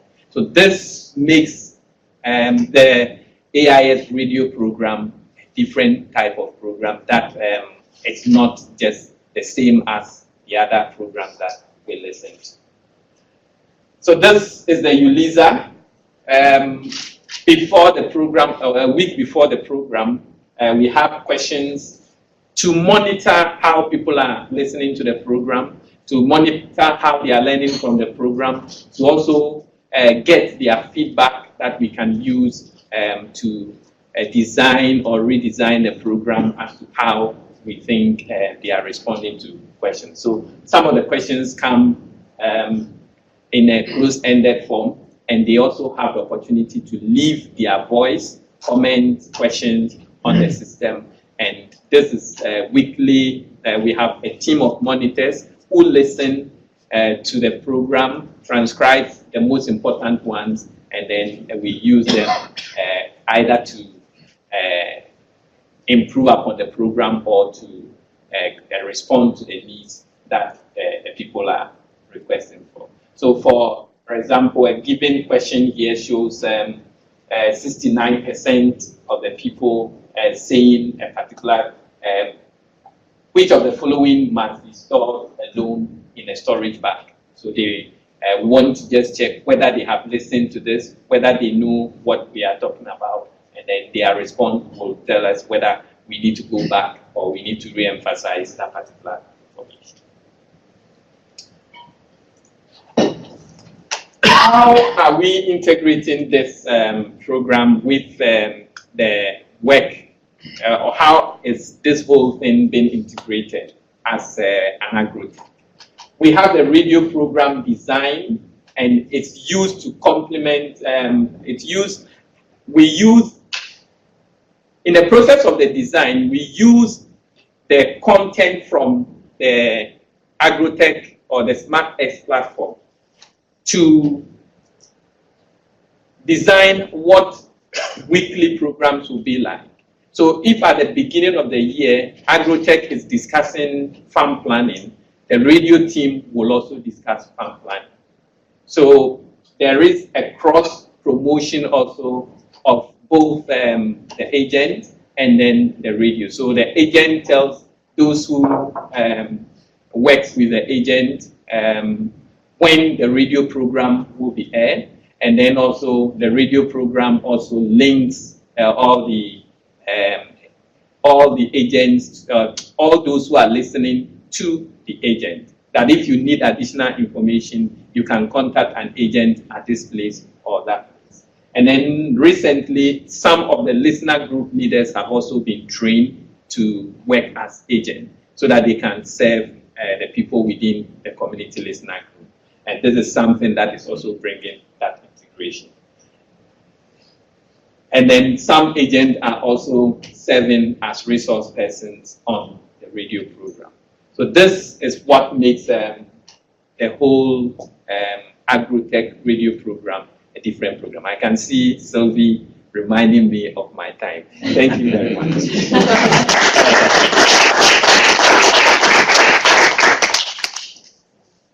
Okay. Hi everyone, I'm Mark. We're just going to fix the video because it was just Ben frozen there speaking. So yeah, here we go. So after all, we're talking about scale today. So we thought we'd give you a bit of an idea of like how we see scale, because it's a bit of a subjective idea, I think. You know, one person's scale may be 1,000 people, and that's okay. But for us, working with FM radio, we're really talking about very large groups of people. So there's a little bit, this is all preliminary. This is coming out as we speak. So often we'll get people telling us, well, yeah, radio is great, but it's only good for just kind of sending information to people or just kind of informing them of some stuff. But we really see it as something a lot deeper than that. So radio can really make a difference on knowledge, actual understanding of complex ideas. And the fact that we work with Grameen to actually have a foot on the ground helps with that. So we're seeing here that through a consultant that was doing the outcome evaluation for us, of the different things that were promoted in the program, so weed control, improved seeds, farm planning, that the radio program was actually really successful in explaining that and building up people's knowledge. We know this because this was basically a knowledge quiz that was asked to these people in a randomized household survey. So if you have any interest in the really geeky side of how we did that, you can talk to Bernard about the sampling strategy and all that stuff. But we see this quite consistently across projects that we run, that knowledge is often a precursor for practice, and radio can really bolster that. This just shows sort of the breakdown of which types of improvements maybe were more effective through the Agrotech solution. So, for example, applying proper land preparation was very high in terms of people actually applying it on their farms. This is across both solutions, so the Agrotech as radio and the agents.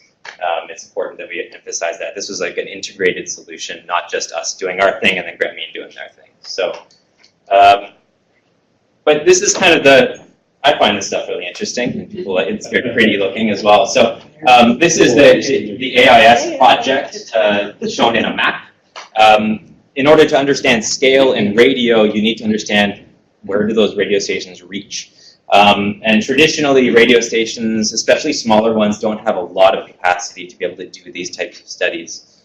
So as an organization, we decided to put some investment into this to understand where do these stations reach using basically physics. So we were able to pull a few pieces of data to really understand what we call the coverage contour, or basically where the radio station reaches. Anywhere under that colored area, we can bet that people will likely be able to tune in.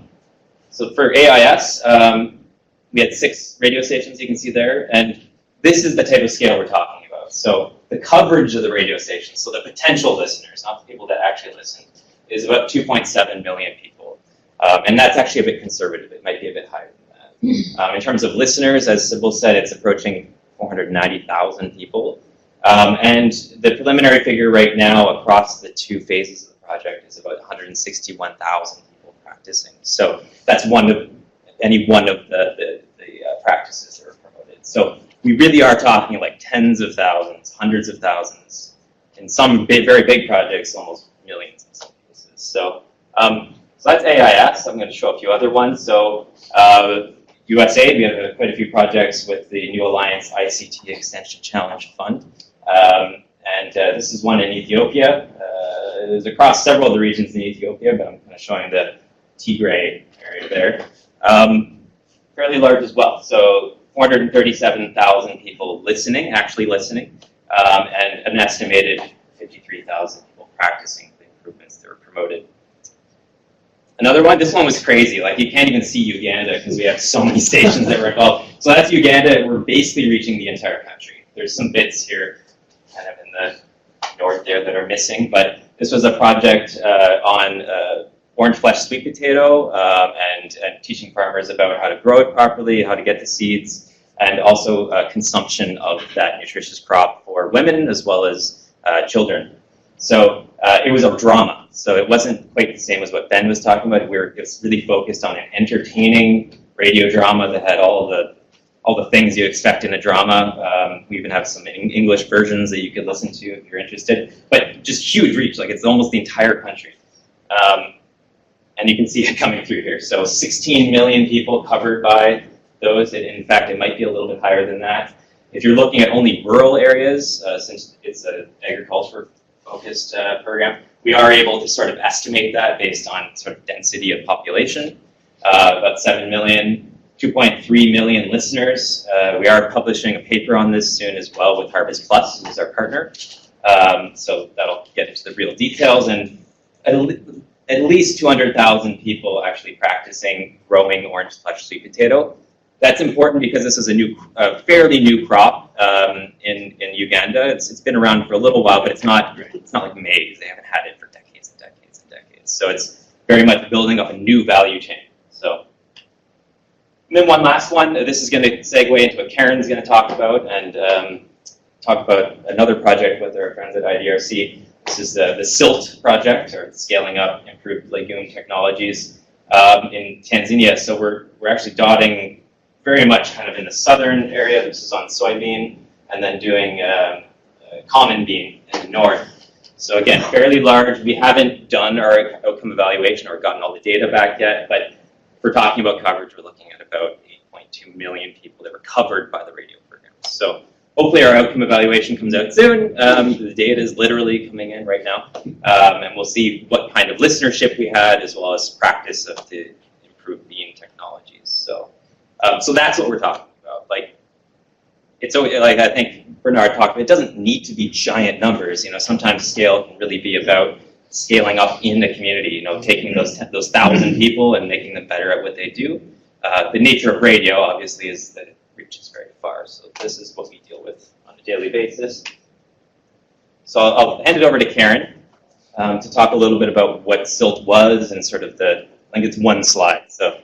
One slide. Yeah. So I know we can all smell the coffee and the buns already at the back, so I won't take too long. But yeah, this is kind of alluding to the systems idea. You know, the radio and the reach and the ICTs that we've been talking about is really, it's one piece of a puzzle. So our scaling improved legume technologies project tried to bring in the other partners that are needed for this jigsaw puzzle, as I see it, that is scaling up.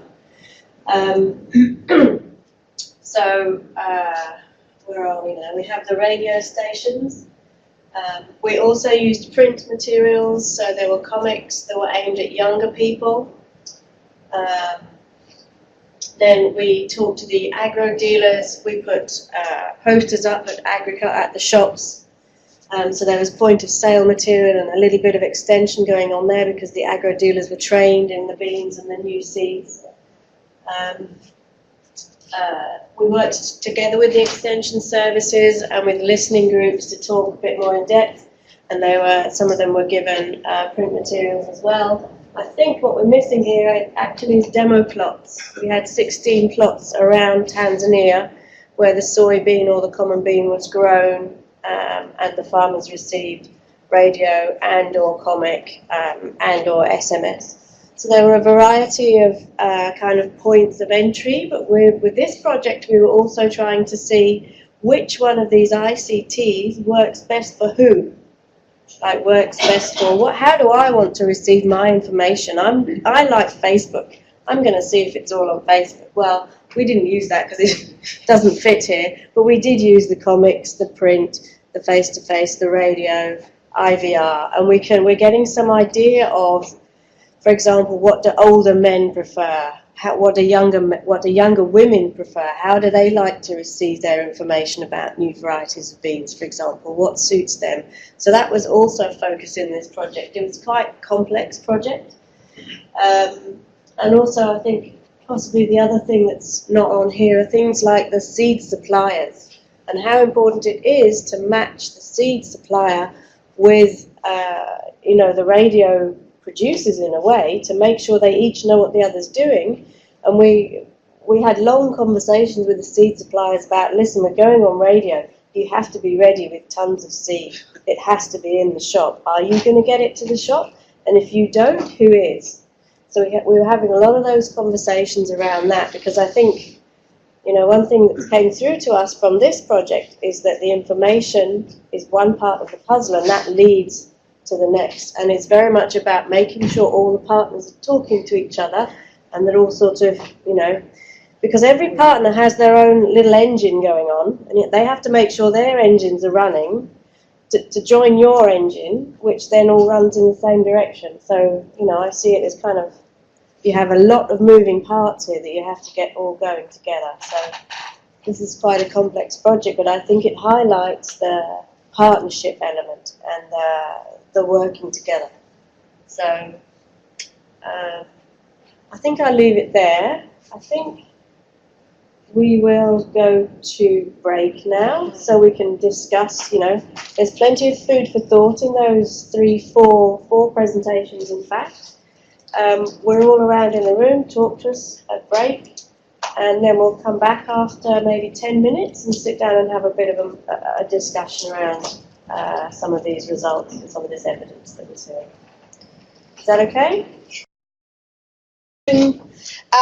And so we heard about some experiences from our end, but we'd like to hear about some experiences that other people have had. So if you think about a time,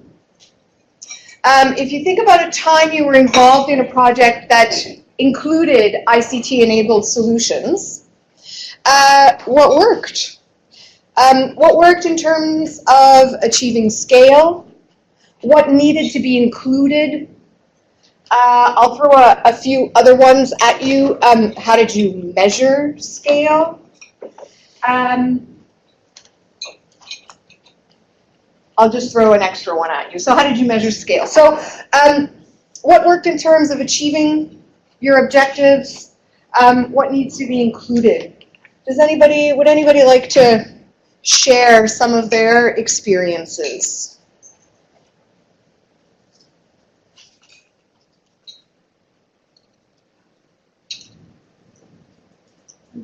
I have other questions if there's no... Maybe while people gather their thoughts, we have 2 questions coming. Oh yeah, sure, let's do it. So maybe we begin by this.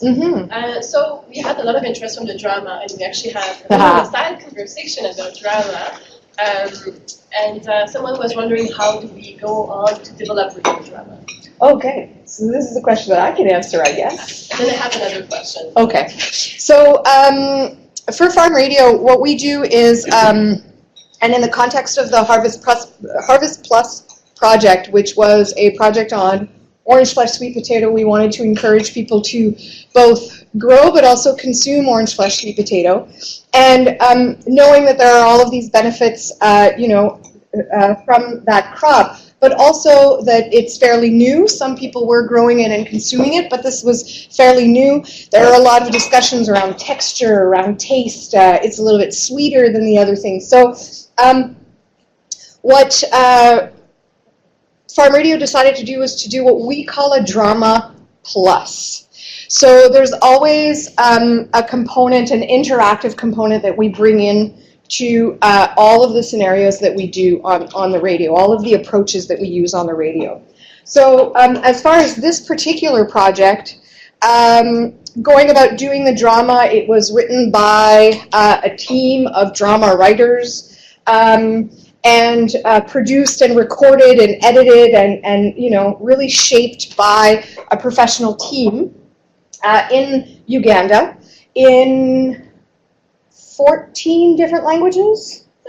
13 different languages. I was exaggerating. 13 different languages. And so produced in 13 different languages, but the drama was played on the radio. It was 5 to 7 minutes long. And then there was a portion of the radio program that allowed people to call in. And sometimes the discussion was geared around how, do you agree that Mrs. So-and-so did this or responded in this way? So we could tackle some of the social issues that are around agriculture. And then other times it was, okay, let's talk about this particular step in the production process. What do you need to do? What more details do you need? So people could call in and ask more specific questions around agricultural practices. Thank you. So it's the drama is an opportunity for us to explore, like to have, the first degree of information, but then to have sort of secondary and sometimes like a third message kind of woven in there. Yeah, go ahead. To add to that, the project was very much focused on nutrition and women. So our thinking behind that really was that stereotypically, we might not all agree, but quite often women like to listen to dramas. It will draw them into the radio. They will listen every week. And they will often learn without really knowing that they're learning, because they're more interested in, the intrigue and the drama of who's doing what to who. So that was just the gender aspect. Mm-hmm. So that's generally the approach that farm radio takes. We do use drama in other circumstances where, I know that in Ghana they do a lot of community-based dramas where the broadcasters will go into the community, there will be a bit of an event, there are stories being told in the context of that event.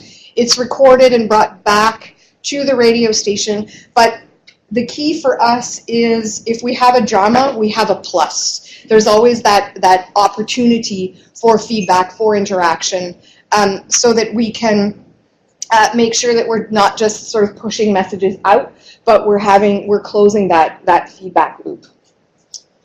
Was there another question? There was another question. It's a different sort of topic. Okay. But it was about how do we decide which seed vendor or suppliers to deal with? Trying to find quality people that are not necessarily trying to push for higher sales. So how do we go about setting those partnerships? Okay. Ben, do you want to speak a little bit to that? Yes. So, in selecting an import or a service provider, we are looking at somebody who has been approved by the Ministry of Food and Agriculture, because we know that whatever we are putting on the radio, the credibility of the radio program is at stake. So we always work directly with Ministry of Food and Agriculture in selecting or approving people who come on for the platform as service providers. Thank you. Thanks. So I haven't forgotten about the question that's up there. I hope you haven't. Just say, people having trouble answering that one, if you flip it and say what didn't work well, maybe that's easier. But we're just talking at the break though. But realistically, if you think about what didn't work so well, it helps to understand, oh, maybe that's how that could work well. If you think about what didn't go so well in one element, when Karen and Mark were talking about the soybeans and connecting and having the seed supply, the question that just came up about the supply, that's a critical factor that didn't go so well. And in another area, it went really well because we have another project, I'm not sure who from radio is involved in Ethiopian Pulse One, but they had a guaranteed seed supplier, and that was a huge success in getting pulse crops out. As one element of the project. Right. I can what didn't repeat. go well? Yeah. So some of the challenges. It's easier to give examples, perhaps, Mm-hmm. than that there are tips to lessons on maybe what to do better next time. So the example here, I'll just repeat very quickly, is so the idea that the importance of that collaboration and making sure that the links are made ahead of time so that in the one context it was a little bit weaker. There was a break in the supply of seeds. In another context in Ethiopia that was very strong. There was a designated seed supplier, and it worked really, really well. Yeah. Anybody else?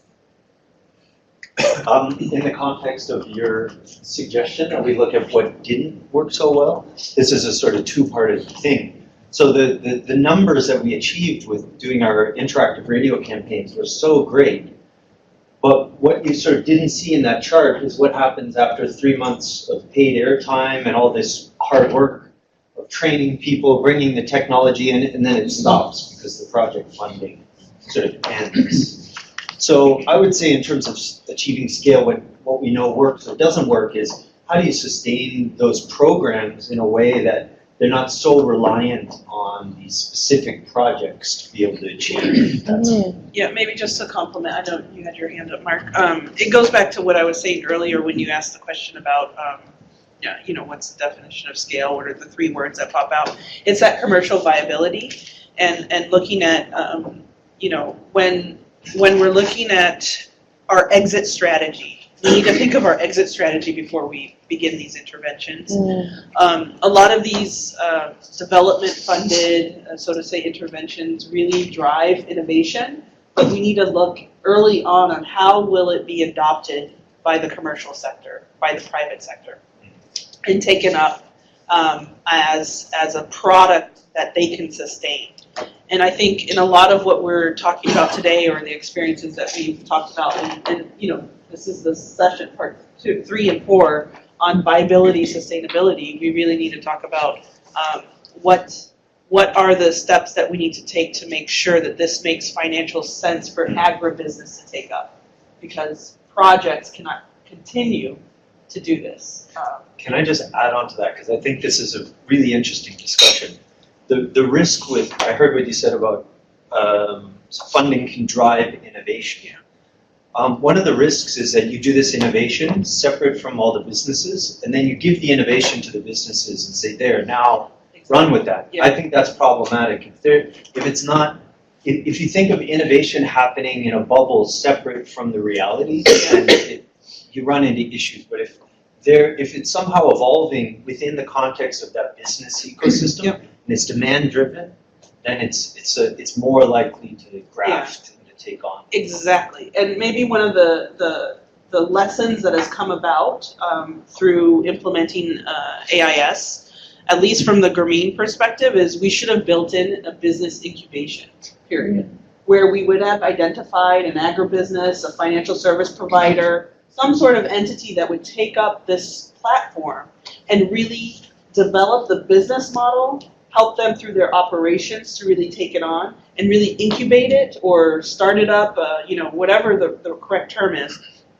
but accompany them through this process as we were scaling, as we were getting more data around the research, but accompany them on that commercial sense, on that commercial path of this platform. So definitely clear lesson that came out.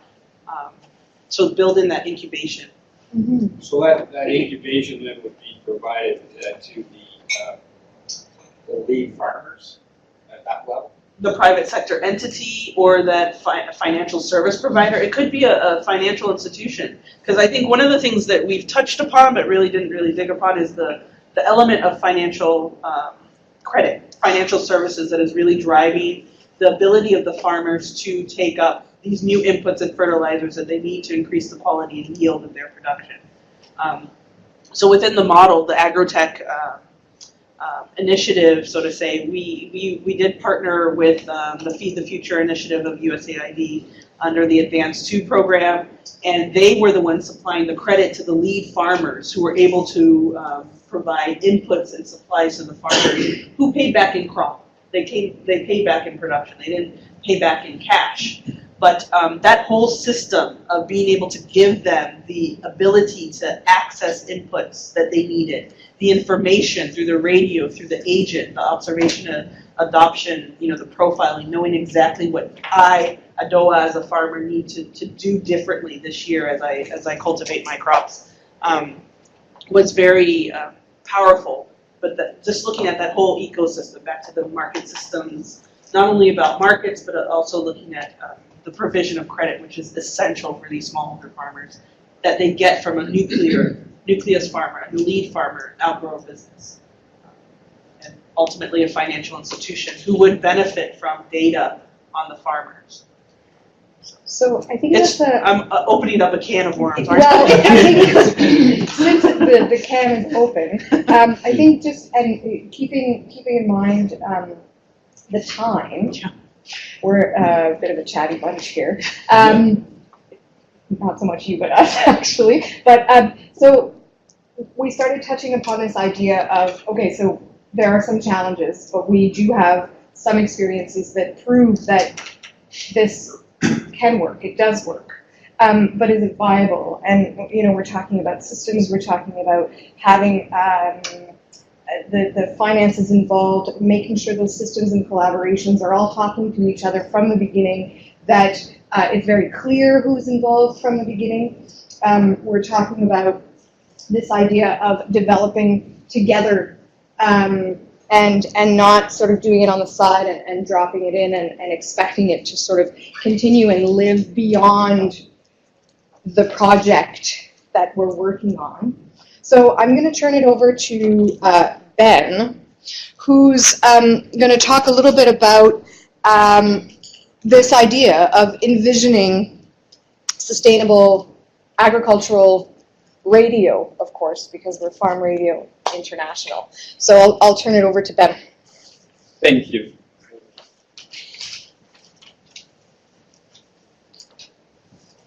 Once again. The arrows don't like your fingers.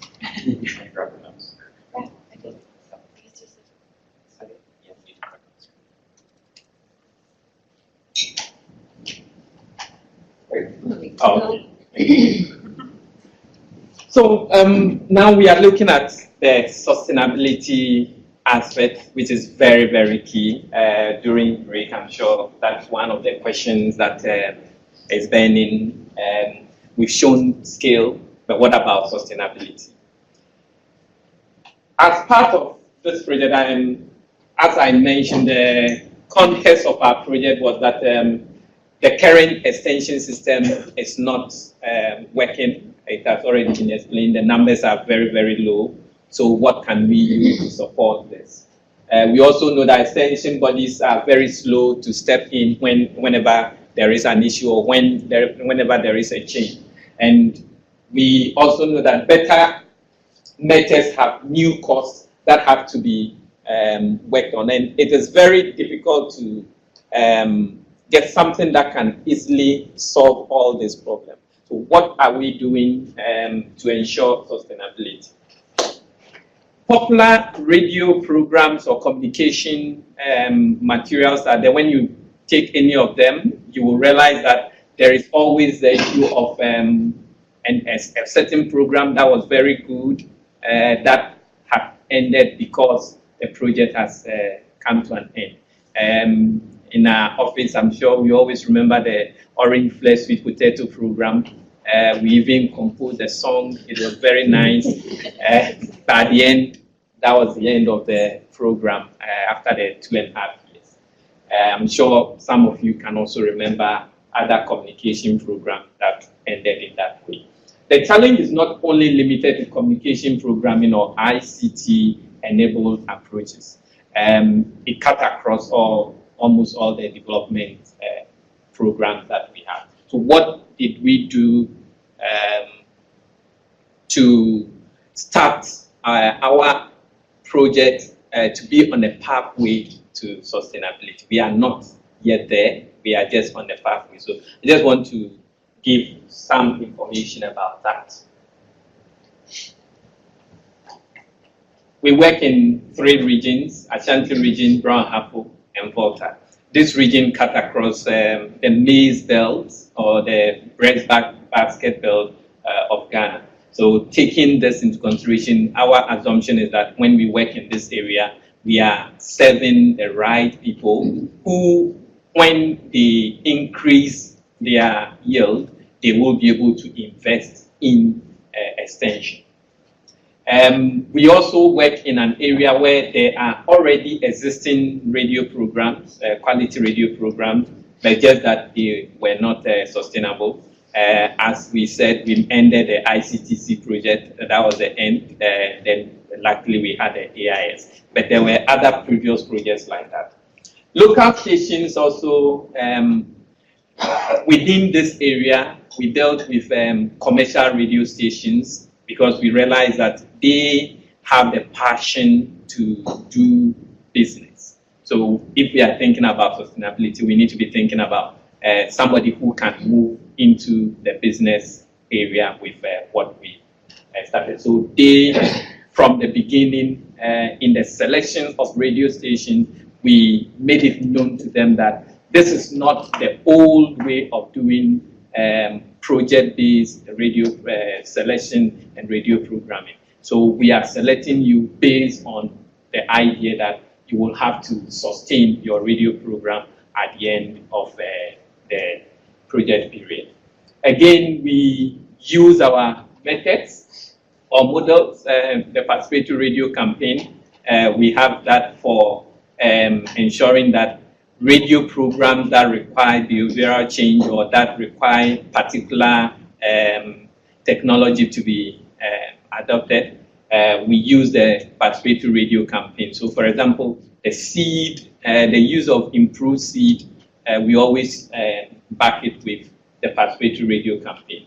We also always add the radio marketplace because it is a very important platform to share market information or what the market requires so that farmers can react to it.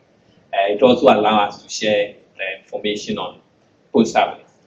Training, very, very key because the radio program that we met when we did our first assessment shows that the radio stations need to improve upon their program. So we have the in-station training, the face-to-face, and all other training to ensure that, one, the radio station improve upon quality, maintain the quality during the project period. We use tools like the mapping that Mark shown to us earlier to also give the radio station the ability to share this information that this is our coverage area. We are able to reach the whole of this area, and this will bring in the necessary investment to support the sustainability of the program. And also the use of the mobile interaction also help to give the idea that the radio programs are not just a static program that is just sending information, but there is a lot of feedback that comes back to the radio station and the team. If there is any project that has a lot of current feedback, I'll say this is the radio program, or this project has the current feedback about what farmers are feeling, what they are thinking, what they need. Because every week you will receive not less than 200 feedback from farmers. Sometimes if the questions or issues are very important to them, you can get as much as 1,000 or 1,000 plus feedback from farmers. They call, leave their comment or questions, and this is reviewed and analyzed by the team. And then this program also making sure that it becomes viable. We are also looking at research. So there is always quality assurance or review of the radio program before it goes out. And then after the program, there is also a review by a team to ensure that whatever information that is provided is accurate. To look at the sustainability aspects, we developed a framework for sustainability, and this framework allow us to go out to the field. We did an assessment of various businesses. We were looking at all kinds of businesses that can invest in the radio program.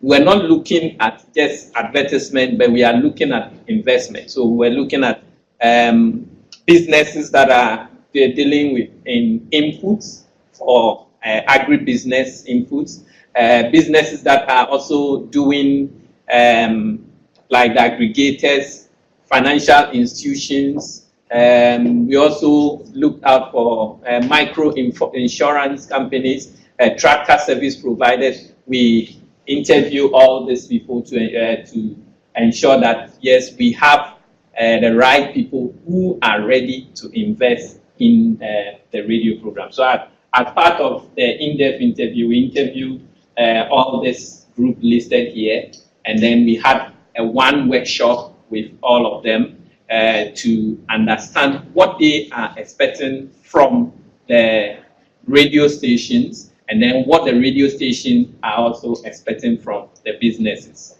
And it's an interesting finding because what happened was that the radio stations thought that their business, what they have been doing is just to provide a slot for advert, but it came out very clearly that the businesses are looking for an opportunity to interface with listeners, not just a plug and play advert. So they are looking for an opportunity where somebody from the radio station will be in the studio or will call to a radio program and then share information or answer questions that listeners are looking for. And this can only happen if they have such a platform, because advertisements do not provide this. So that was one of the revelations that came out during that meet. So as a result of the workshop, we came out with a framework for sustainability. And we looked at sustainability from 3 points. The social sustainability, which is a very important area that sometimes we do not focus on. We have a program that is currently reaching 490,000 people. That is the social capital. We have people who rely on radio as their main source of information. That's the social capital. How are we developing this? So as part of our sustainability strategy, we are looking at how we can use our mapping system, our formative research, evaluation process to be able to know what this large number of people are expecting. How can we know, for example, at the beginning of the year, how many farmers want improved seed in a particular area? How can we also know what are the priorities of farmers within a particular area? So the social sustainability pillar is looking at farmers or the large population as a social capital that we need to put in place, put structures in place to ensure that they are developed and used as a way of improving the sustainability of the radio program. Any investor into a radio program will be interested to know how many people am I reaching. That is one of the critical questions that radio stations are not able to answer. So doing this to support the radio stations is one of the ways to ensure sustainability. Institutional sustainability, we've talked about the ICT platform, we've talked about the training packages, the coaching, the review of the radio program. This requires an institution that will take up these activities. It cannot be the usual business as like an NGO taking this up and doing it. This, if we are looking at sustainability, we need an institution that will ensure that this happens and there is a package available for any radio station, and based on the ICTC and then the AIS project, I can say that we have tested some of the ways to do this, and they are all they are all there for the next phase or how we can upscale. Again, we are not just looking at what we can do alone, but we are looking at other partners, how to bring all these partners together so that there is more of partnership in the process of providing the services and not just people coming to just provide services for fees. That everybody who comes on board look at it as an investment to the smallholder farmer. So this institutional portion is also one of the areas that we are working on to ensure sustainability. The last one is the financial sustainability. The financial sustainability, we looked at this in 3 different ways. We are looking at the initial, let's say the few businesses that are already ready to support the radio program or to support the sustainability of a radio program. We are also looking at the new investment that can come from, for example, financial institutions, that can come from the banks, the aggregators, markets,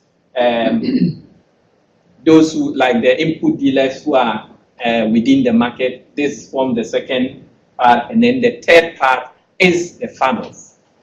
One of the things that we discovered during our research was that the farmers are willing.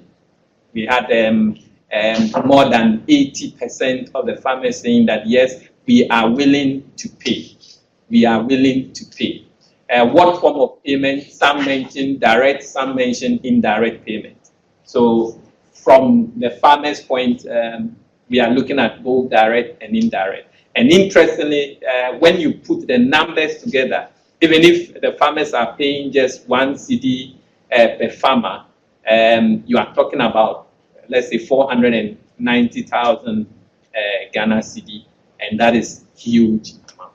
And as to how this can be deducted, I know we've not reached there yet, but there are some suggestions as to farmers paying through an indirect way where they can, this can be deducted from an airtime, from their phone or any other means that will not make them make a direct payment. But some farmers are willing to make direct payment as a result of the radio programs and other services that they receive. Lessons that we have learned so far. Farmers listening to agriculture radio program, 94% of farmers surveyed always listen to program, and 41 listen to their farm radio program all the time. So this it's a way of telling the businesses that yes, when they invest into a farmer program, they will get the necessary returns. Farmers feel agriculture radio program help increase their income. This was also one of the things that came out very clearly, because they mentioned that like the previous years, or Sybil showed us the graph earlier about the increase just from the recent survey. 83% indicate agriculture program, radio program, help connect them to market actors through either the discussion of market prices, sometimes the listing of aggregators who want to buy from them. They give their names and they mention what they are looking for, the quantities they are looking for. This comes out during the radio marketplace. 96% indicate that programs help them to increase or improve crop yield. 92 indicate that agriculture radio help increase their income. Under the institutional, we also learned that radio station prioritize farmers as listeners. And so 100% of the radio stations that we engage mentioned that on at least in a year, they have a 6 months of farmers program. So it's something that they prioritize a program for farmers. Institutional sustainability connects financial and social elements of sustainability for a long-term success. Because without the institution, it will be very difficult for example, at the beginning of this year, there are businesses that are interested in supporting or investing in radio program. You need an institution to get this done. Without an institution, it will not be possible. The mechanism to deliver sustainability are many and complex. So there is the need for us to have an institution that can have an arrangement with businesses, the radio station, and all others. And the radio stations, in our recent discussions with them, they all agree that they need an independent institution that will be able to help negotiate for the investment into their radio program. Why? Because currently in Ghana, we have more than 450 radio stations on air. And it means that all of them are chasing the same pot. So if they have an independent institution that can bring that investment to them to sustain their program, they will appreciate that. Farmers indicate willingness to pay small fees for programming. Through those small, farmers are many and represent a significant source of financing. Yes, so we all saw the numbers. 62% of farmers report willingness to pay a small fee deducted from their own credit to support agriculture radio program. And then input suppliers and buyers are willing to invest in quality. Yeah, that was also one of the key things that the input suppliers mentioned, that why would you like to support a radio? They mentioned that the program must come out with a certain quality, and it shouldn't just be the normal studio-based program that they are always doing. So they would like to see a certain quality in the program. And then they also mentioned that the program must deliver results. It must deliver results. So when we ask what is result, one, they want to have a report at the end of their investment. They also want to know the number of people they've reached. They will be very happy to have figures in terms of those who apply practices that they are doing. So that is something that is very important to those who want to invest. 70% of input suppliers are likely or very likely, 30%, and 66% of buyers are likely, very likely 26 to consider investing in agriculture radio program. And here we are talking about investing. The investing means that it is not just putting in some money for adverts, but rather they are looking at investing in the radio program in a sense that when they are reaching the high numbers, they will also receive the buy-in that will come out from the patronize of their product. So they are looking at investing and not just paying for airtime or paying for adverts. In conclusion, there is a strong foundation and a significant potential for sustainable ICT-enabled extension in the form of interactive radio. Farmers, radio stations, and market development actors value ICT-enabled extension and are ready to invest to grow this value. Market actors identify a barrier. They perceive that development monies create a false economy, which is not investment positive.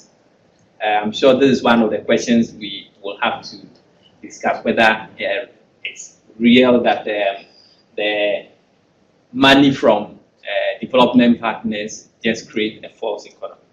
Development funds are needed in a short, medium term, though perhaps they can more gear towards investment. Last slide. Further research needs to deepen the focus on the model that we are working on, because we are looking at this model to become a social franchise. We are looking at this model to become a social franchise that can stand on its own, that can move even beyond one country.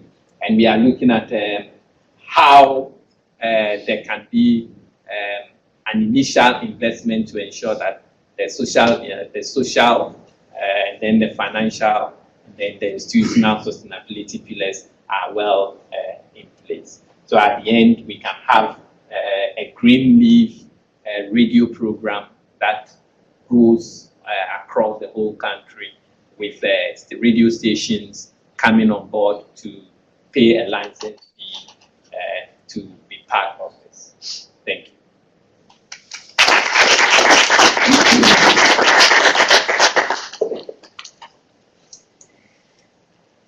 Okay, thank you, Ben. I hope that's given us a little bit more food for thought. These are ideas that Farm Radio has been playing with for 2-3 years now. It's informed by the project, it's informed by experience, it's informed by the creativity of the team as well.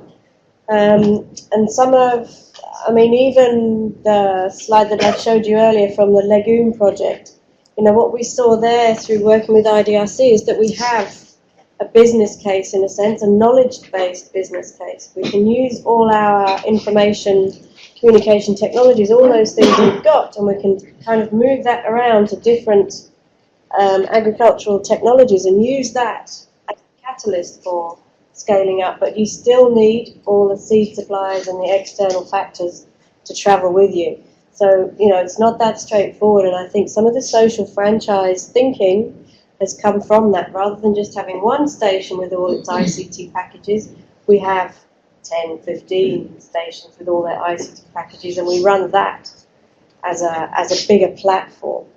But then, of course, the question is, do we have a question as a next slide? Help! Prompt! Well, the question is, if we think this works, why aren't we doing it? What's the longer term? Should it be project based? Should it be investment based? Should it be private sector? Where do we go from here? Like, what's the role of NGOs in this? Is there a role? Should it be social investors, entrepreneurs? Big questions for a big subject. I don't know if somebody wants to start me off with a reaction. Sybil. Yeah, I think there's a couple things that I don't think that donor funding stands as an impediment. I think it does catalyze innovation. It drives the piloting that's needed to make the case and demonstrate the results needed for a commercial entity, the private sector, to take it up, or for government to take it up. Now, I think one of the things that Ben had mentioned is that currently in Ghana particularly, and as in most African countries, ICT for agriculture is still seen as an add-on. It's not seen as something fully integrated and as kind of like the new way of reaching farmers. They still see that traditional, I have 1,000 ag extension agents across this country of, be it 10 million, 40 million farmers, and my 1,000 agents are going to reach all of them with time. So I think one aspect is looking at kind of the policy, one of the policy recommendations that we made, and looking at how do we work more strategically with government so that they can kind of liberalize the ag sector in terms of ag extension provision, in order to allow for the private sector to take some of the lead and alleviate some of the gaps and stresses that they have in reaching. Ben had also mentioned the armyworm issue. I mean, that needs an immediate reaction. The government tried to do some way of addressing that issue, but it's too slow. The armyworms, you can imagine, they've already ruined the crops. But if they already have that message and they can just disseminate through some ICT means channel, then that's a quick way of addressing an issue. The other aspect is, it goes, and I feel like I'm repeating myself and I'm very sorry, but it goes to that incubation. So yes, we've tested initiatives and innovations out in the project sense. Time runs out. We don't have that time to actually incubate within the private sector and allow for the private sector to absorb the solution in a commercially viable manner and actually test it out. Work with them, build the business case, develop a business model with them. We know that business model can be developed on, January 1st, 2019, but it needs to be tweaked again in March, and then it needs to be tweaked again in June. So they need that hand-holding, kind of like the same thing that we do with farmers on the ground, with providing them support on how to actually apply certain techniques and inputs to their land. So that incubation period, I think, is quite necessary to ensure the sustainability of whatever solutions are appropriate. And there could be a multitude of solutions that are appropriate, and the government then plays that regulatory role of ensuring that they know what's going on, and what's going on feeds into other sectors. So if you have ICT solutions that are able to gather data and inform about the armyworm issue, or inform about certain yields around a certain crop, then they can make decisions around the pricing of crops, allowing certain number of inputs on the market, exploring new market opportunities outside of their borders, so to say. I mean, there's just so much potential with harnessing solutions, allowing them to flourish within the private sector, ensuring that it's regulated at a certain level, and then using the data that comes from it to inform trade and improve the agriculture sector as a whole. Okay, thanks, Sybil. I think I had 2 points in. So I was just going to bring up the possibility of maybe blended finance being something that could really step in and help kind of bridge the gap. That is, there's obviously an investment opportunity, but maybe the private sector is just not quite there yet to be able to take it on. Yeah. And blended finance being a possible opportunity where whether it be a government-funded development finance institution like Canada's just supposed to launch, or other blended finance opportunities to be able to say, okay, here we can cover your first loss, for a loss guarantee, or we can provide some startup capital, but ultimately we want to see you invest in this, and provide that kind of hand-holding that might be necessary, that goes along with it to make sure that this concept of working through radio stations and getting the information out there that has potential commercial benefit can be brought really brought to scale and adopted by a private sector partner on a sustainable basis. I actually have an example of that. It's kind of a sequel. I'm trying to kind of reconcile the need for both public sector and private sector investment in something that's really a development strategy that people are just coming to. And I guess I'm thinking in much public sector broadcasting and public interest broadcasting is funded by a tax base, in the industrialized world. I guess the question is, what's the potential tax base? I mean, and so is there a role for the African Development Bank? I mean, what are the big financial institutions that could provide what might be the equivalent of a tax base for, in a sense, public interest broadcast? I realize the interests of the private sector are motivated by different motivations, and they may align with the public interest ones. I don't know. But I guess the question is, are there large financial institutions that have some mandate to operate in the public interest that can be funders and sustainable funders for this kind of work? It seems to me it's not an either or, and but you've got to think big. You've got to think big scale. Oh, this is great, and I think just thinking about this, like the village aspect of it, I feel like a big elephant in the room is really how you make the markets work.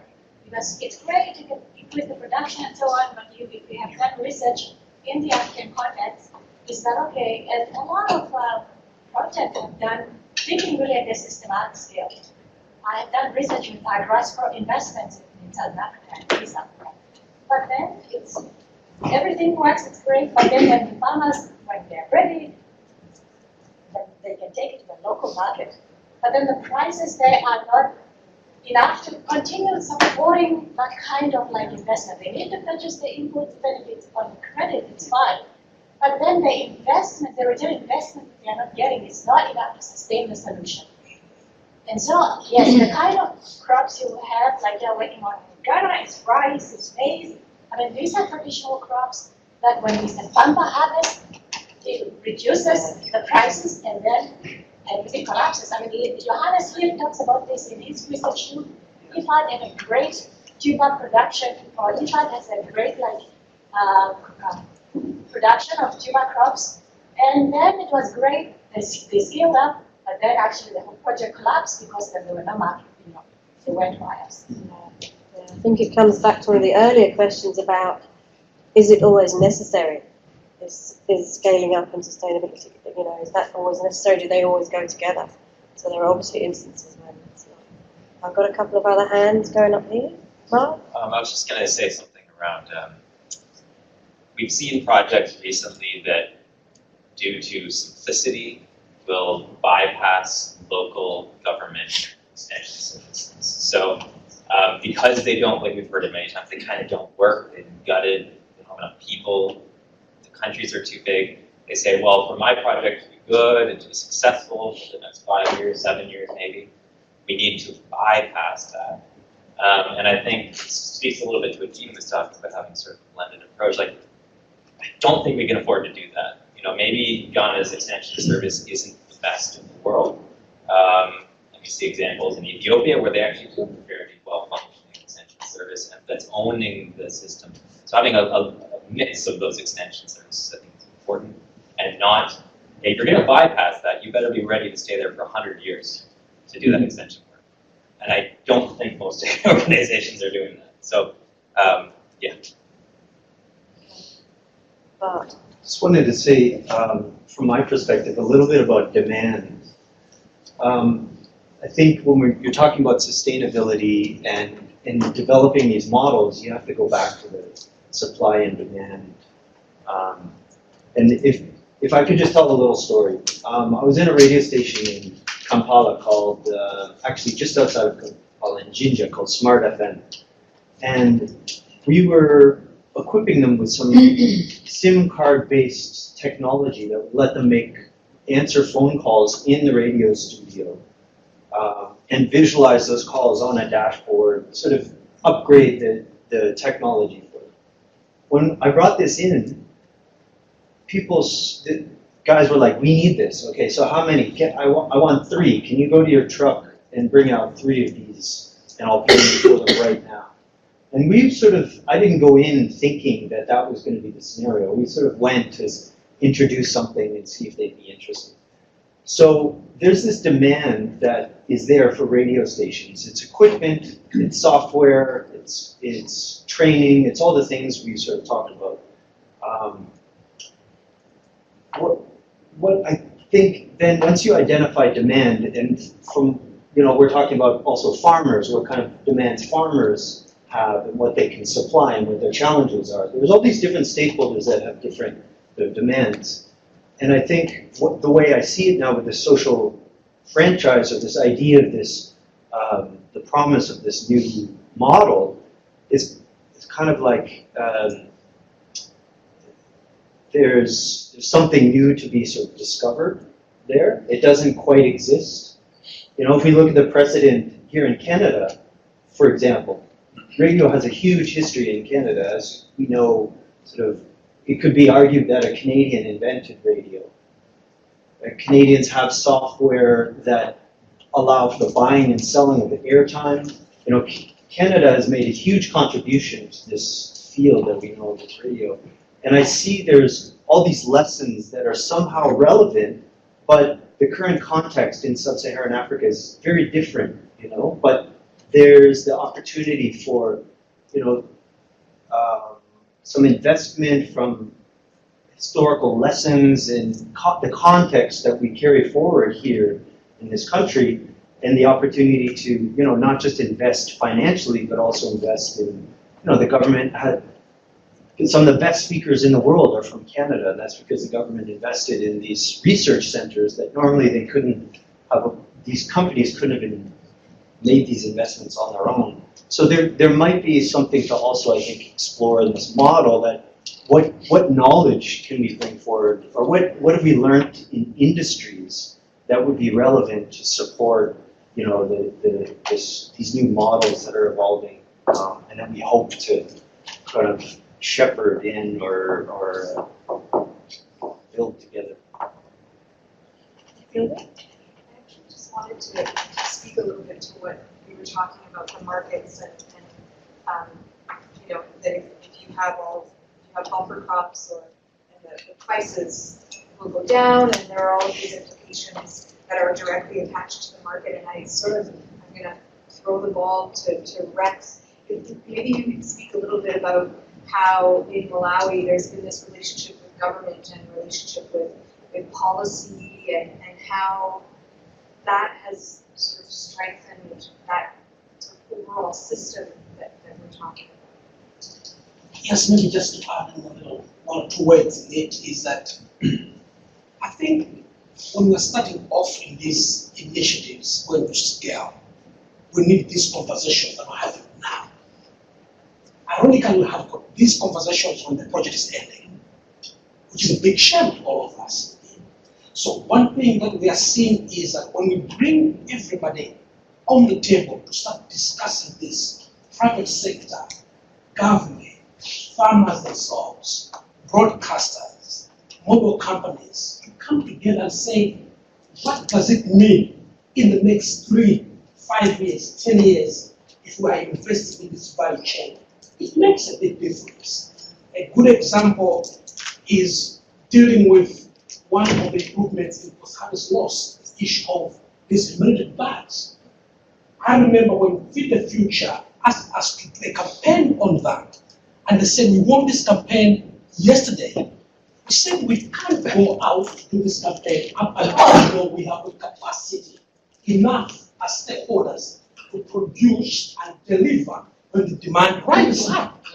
And we showed them data to say, if we do what we do best, I want to tell you, there'll be this kind of demand creation. Are there enough bags in the country? And I remember talking to one of the industry players, Polypacks. They say, oh, give us a minute. I said, if you want us to give you a minute, then we can't watch the campaign now. Because we don't want a scenario when we raise that demand, it can be met. And from there, we saw how these discussions can change even big donor agencies like USAID. They never thought in that Feed the Future activate program to bring resources of investments into private sector. It was not part of the thinking. From there, they said, how do we start to channel other funds to help private sector be ready if demand is created? So you really see that it's a cycle where all parts need to work together. And even beyond that, it's about policy implications. A good example is about soya. If there is a ban by the government that you can't export, no matter how good a campaign was, no matter how many people have started growing soya, but if the government just puts a ban because of other issues, the whole project ends there. So really, I think these kind of conversations have to be a preamble maybe of our development efforts moving forward. Great, thanks Rex. I don't know if there are any reactions or further questions. Charles? Well, I just want to follow on Rex and Charles. Get close to the mic.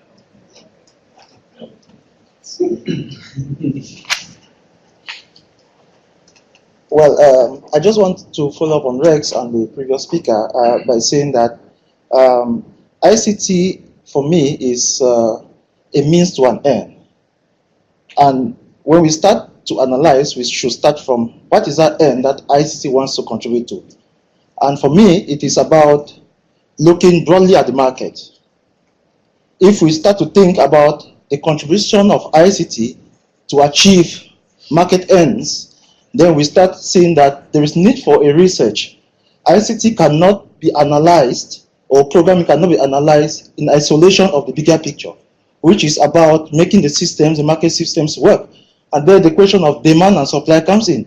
If we want to stimulate more production, the next question is what? What is the potential market? What is the market, even if we want to invest in a value chain by using ICT, what is the potential of that value chain, the market potential of that value chain that we want to invest in? And when we start looking at the bigger picture in terms of the market, then we see the limits of the ICT. To what extent do we want to invest in ICT based on the potential of the market? So I just think we need to think a little bit away from only ICT, but having the bigger market picture and the potential of ICT and the potential for the market as well.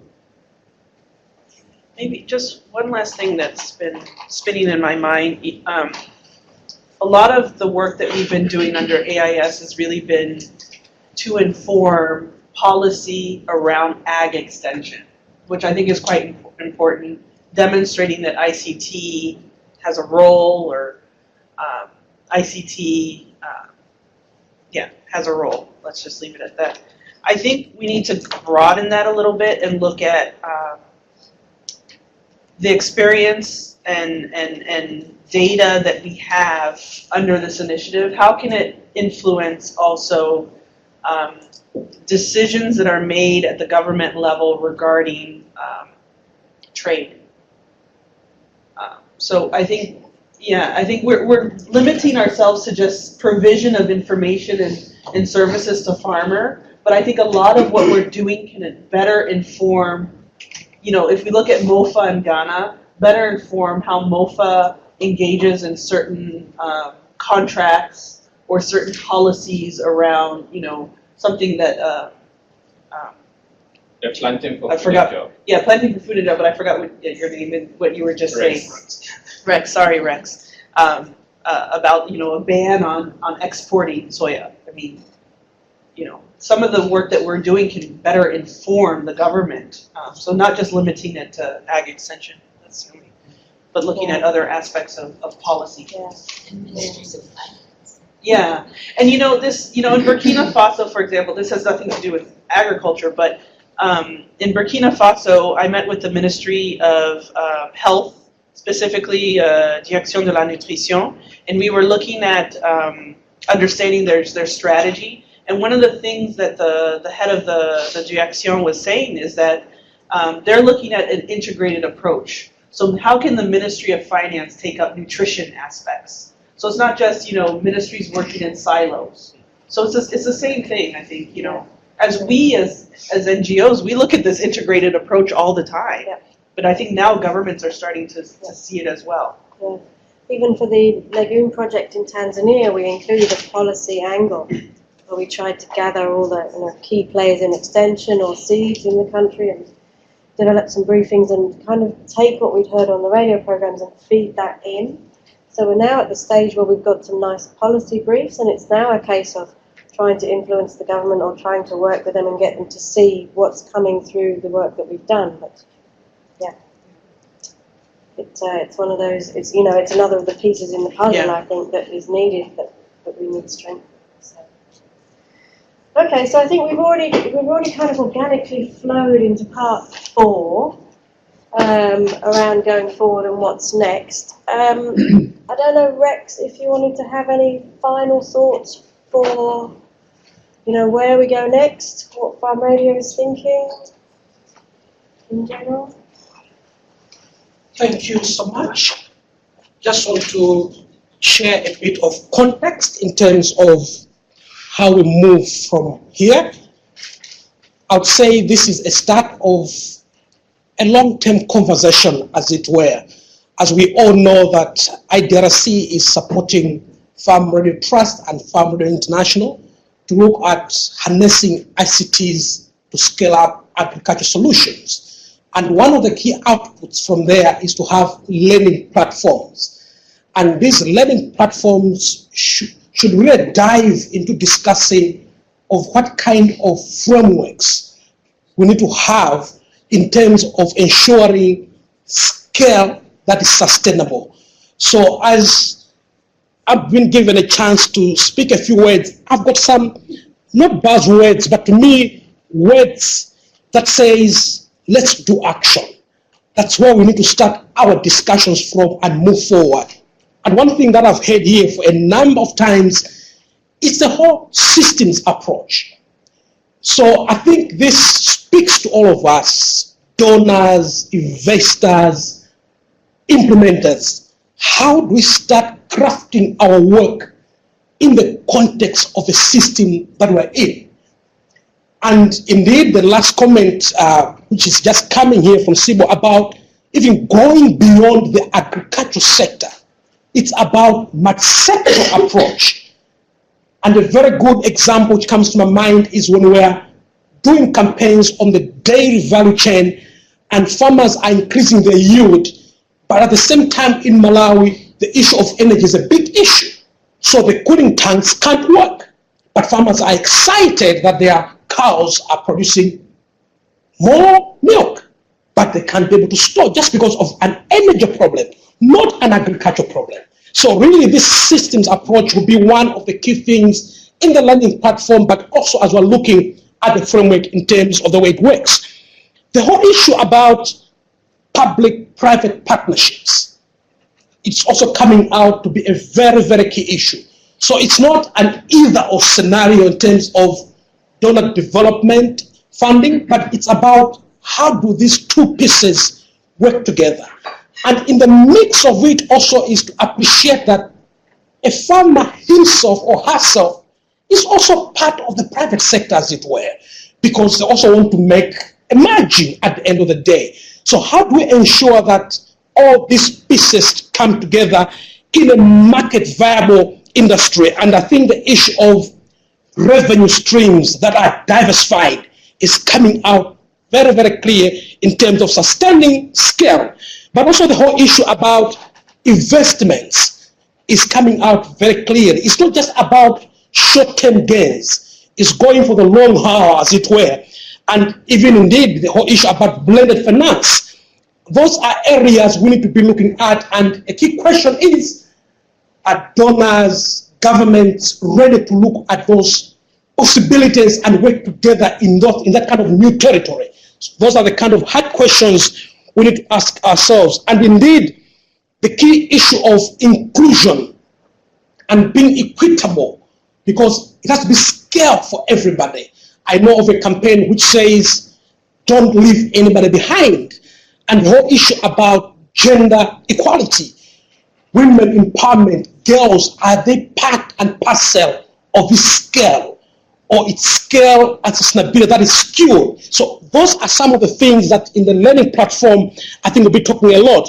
But also I think a key piece that has come out in this meeting is about the whole issue about institutionalization of this kind of innovations, policy engagement, governance systems. If it's not in the policy framework, everybody will forget about it.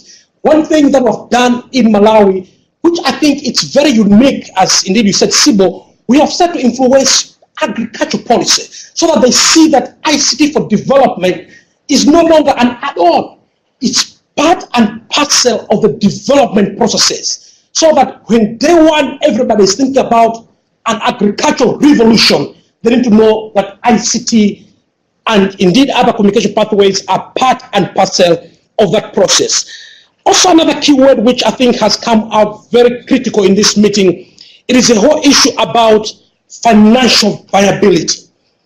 We can't go to scale if the issues, innovations, solutions, and even the processes thereof are not financially viable. So the whole issue about cost effectiveness has to come into our mind. The whole issue about what is our value proposition in terms of us putting this to scale. Because it's not just about scale, it's about, does it make sense? Does it make a difference in the lives of people? And indeed, linking that with social impact, because we also know that when private sector gets a lead and there is a lot of thinking that they will think about the poor, sometimes it becomes a challenge. We know of microfinance institutions that have made women more poorer than before. It has happened before. So how do we ensure that financial viability, private sector linkages also don't impede on the social impacts? I think that has come out clearly. Lastly, I think the whole issue about who needs scale is a key question. I think it's not us, it's about those that benefit out of scale. So are we creating enough demand in terms of this to be needed in terms of scale? Sustainability, why do we need to go for the long term? Is this relevant not only for today, but it's relevant in the future? I think those are some of the things we need to start looking about, and indeed, the issue of capacity, organizational capacity, local capacity, government's capacity, and even regional capacities. For example, in the sub-Saharan Africa region, we need to be able to say, can the African Union understand this kind of thinking and be ready to challenge the presidents of African countries to look at scale in a sustainable manner? Why? Because it's going to profit their own people. So these are some of the thoughts that have come in, and indeed, not to forget measurement. We can't talk about scale and sustainability without knowing what are the kind of indicators we'll be tracking. Is it numbers that we're interested in? Is it the status? Is it the standard of living of our people? Is it the kind of money that is going into in terms of sustainability? So issues of measurement, quality assurance, evidence of impact, I think has to be some of the things that lead into this conversation. I think with that kind of thinking, we can go big for the long term. Thank you so much.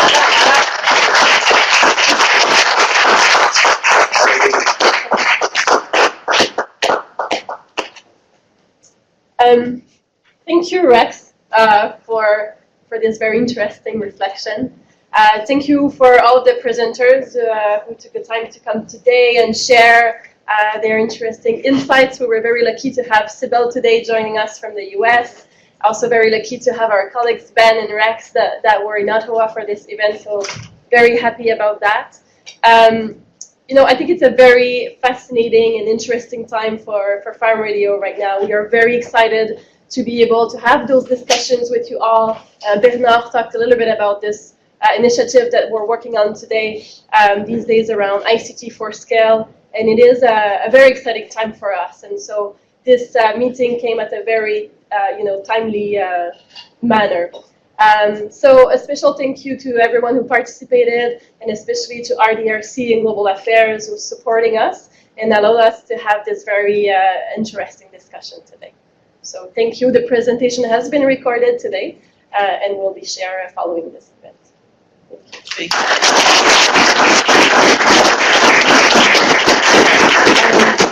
Maybe final word, we left some resources at the back.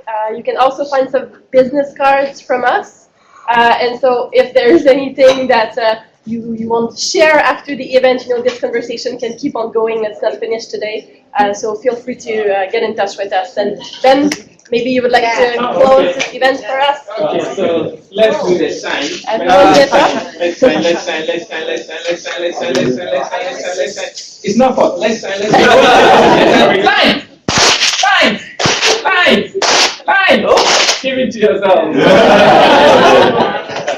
Thanks, Ben.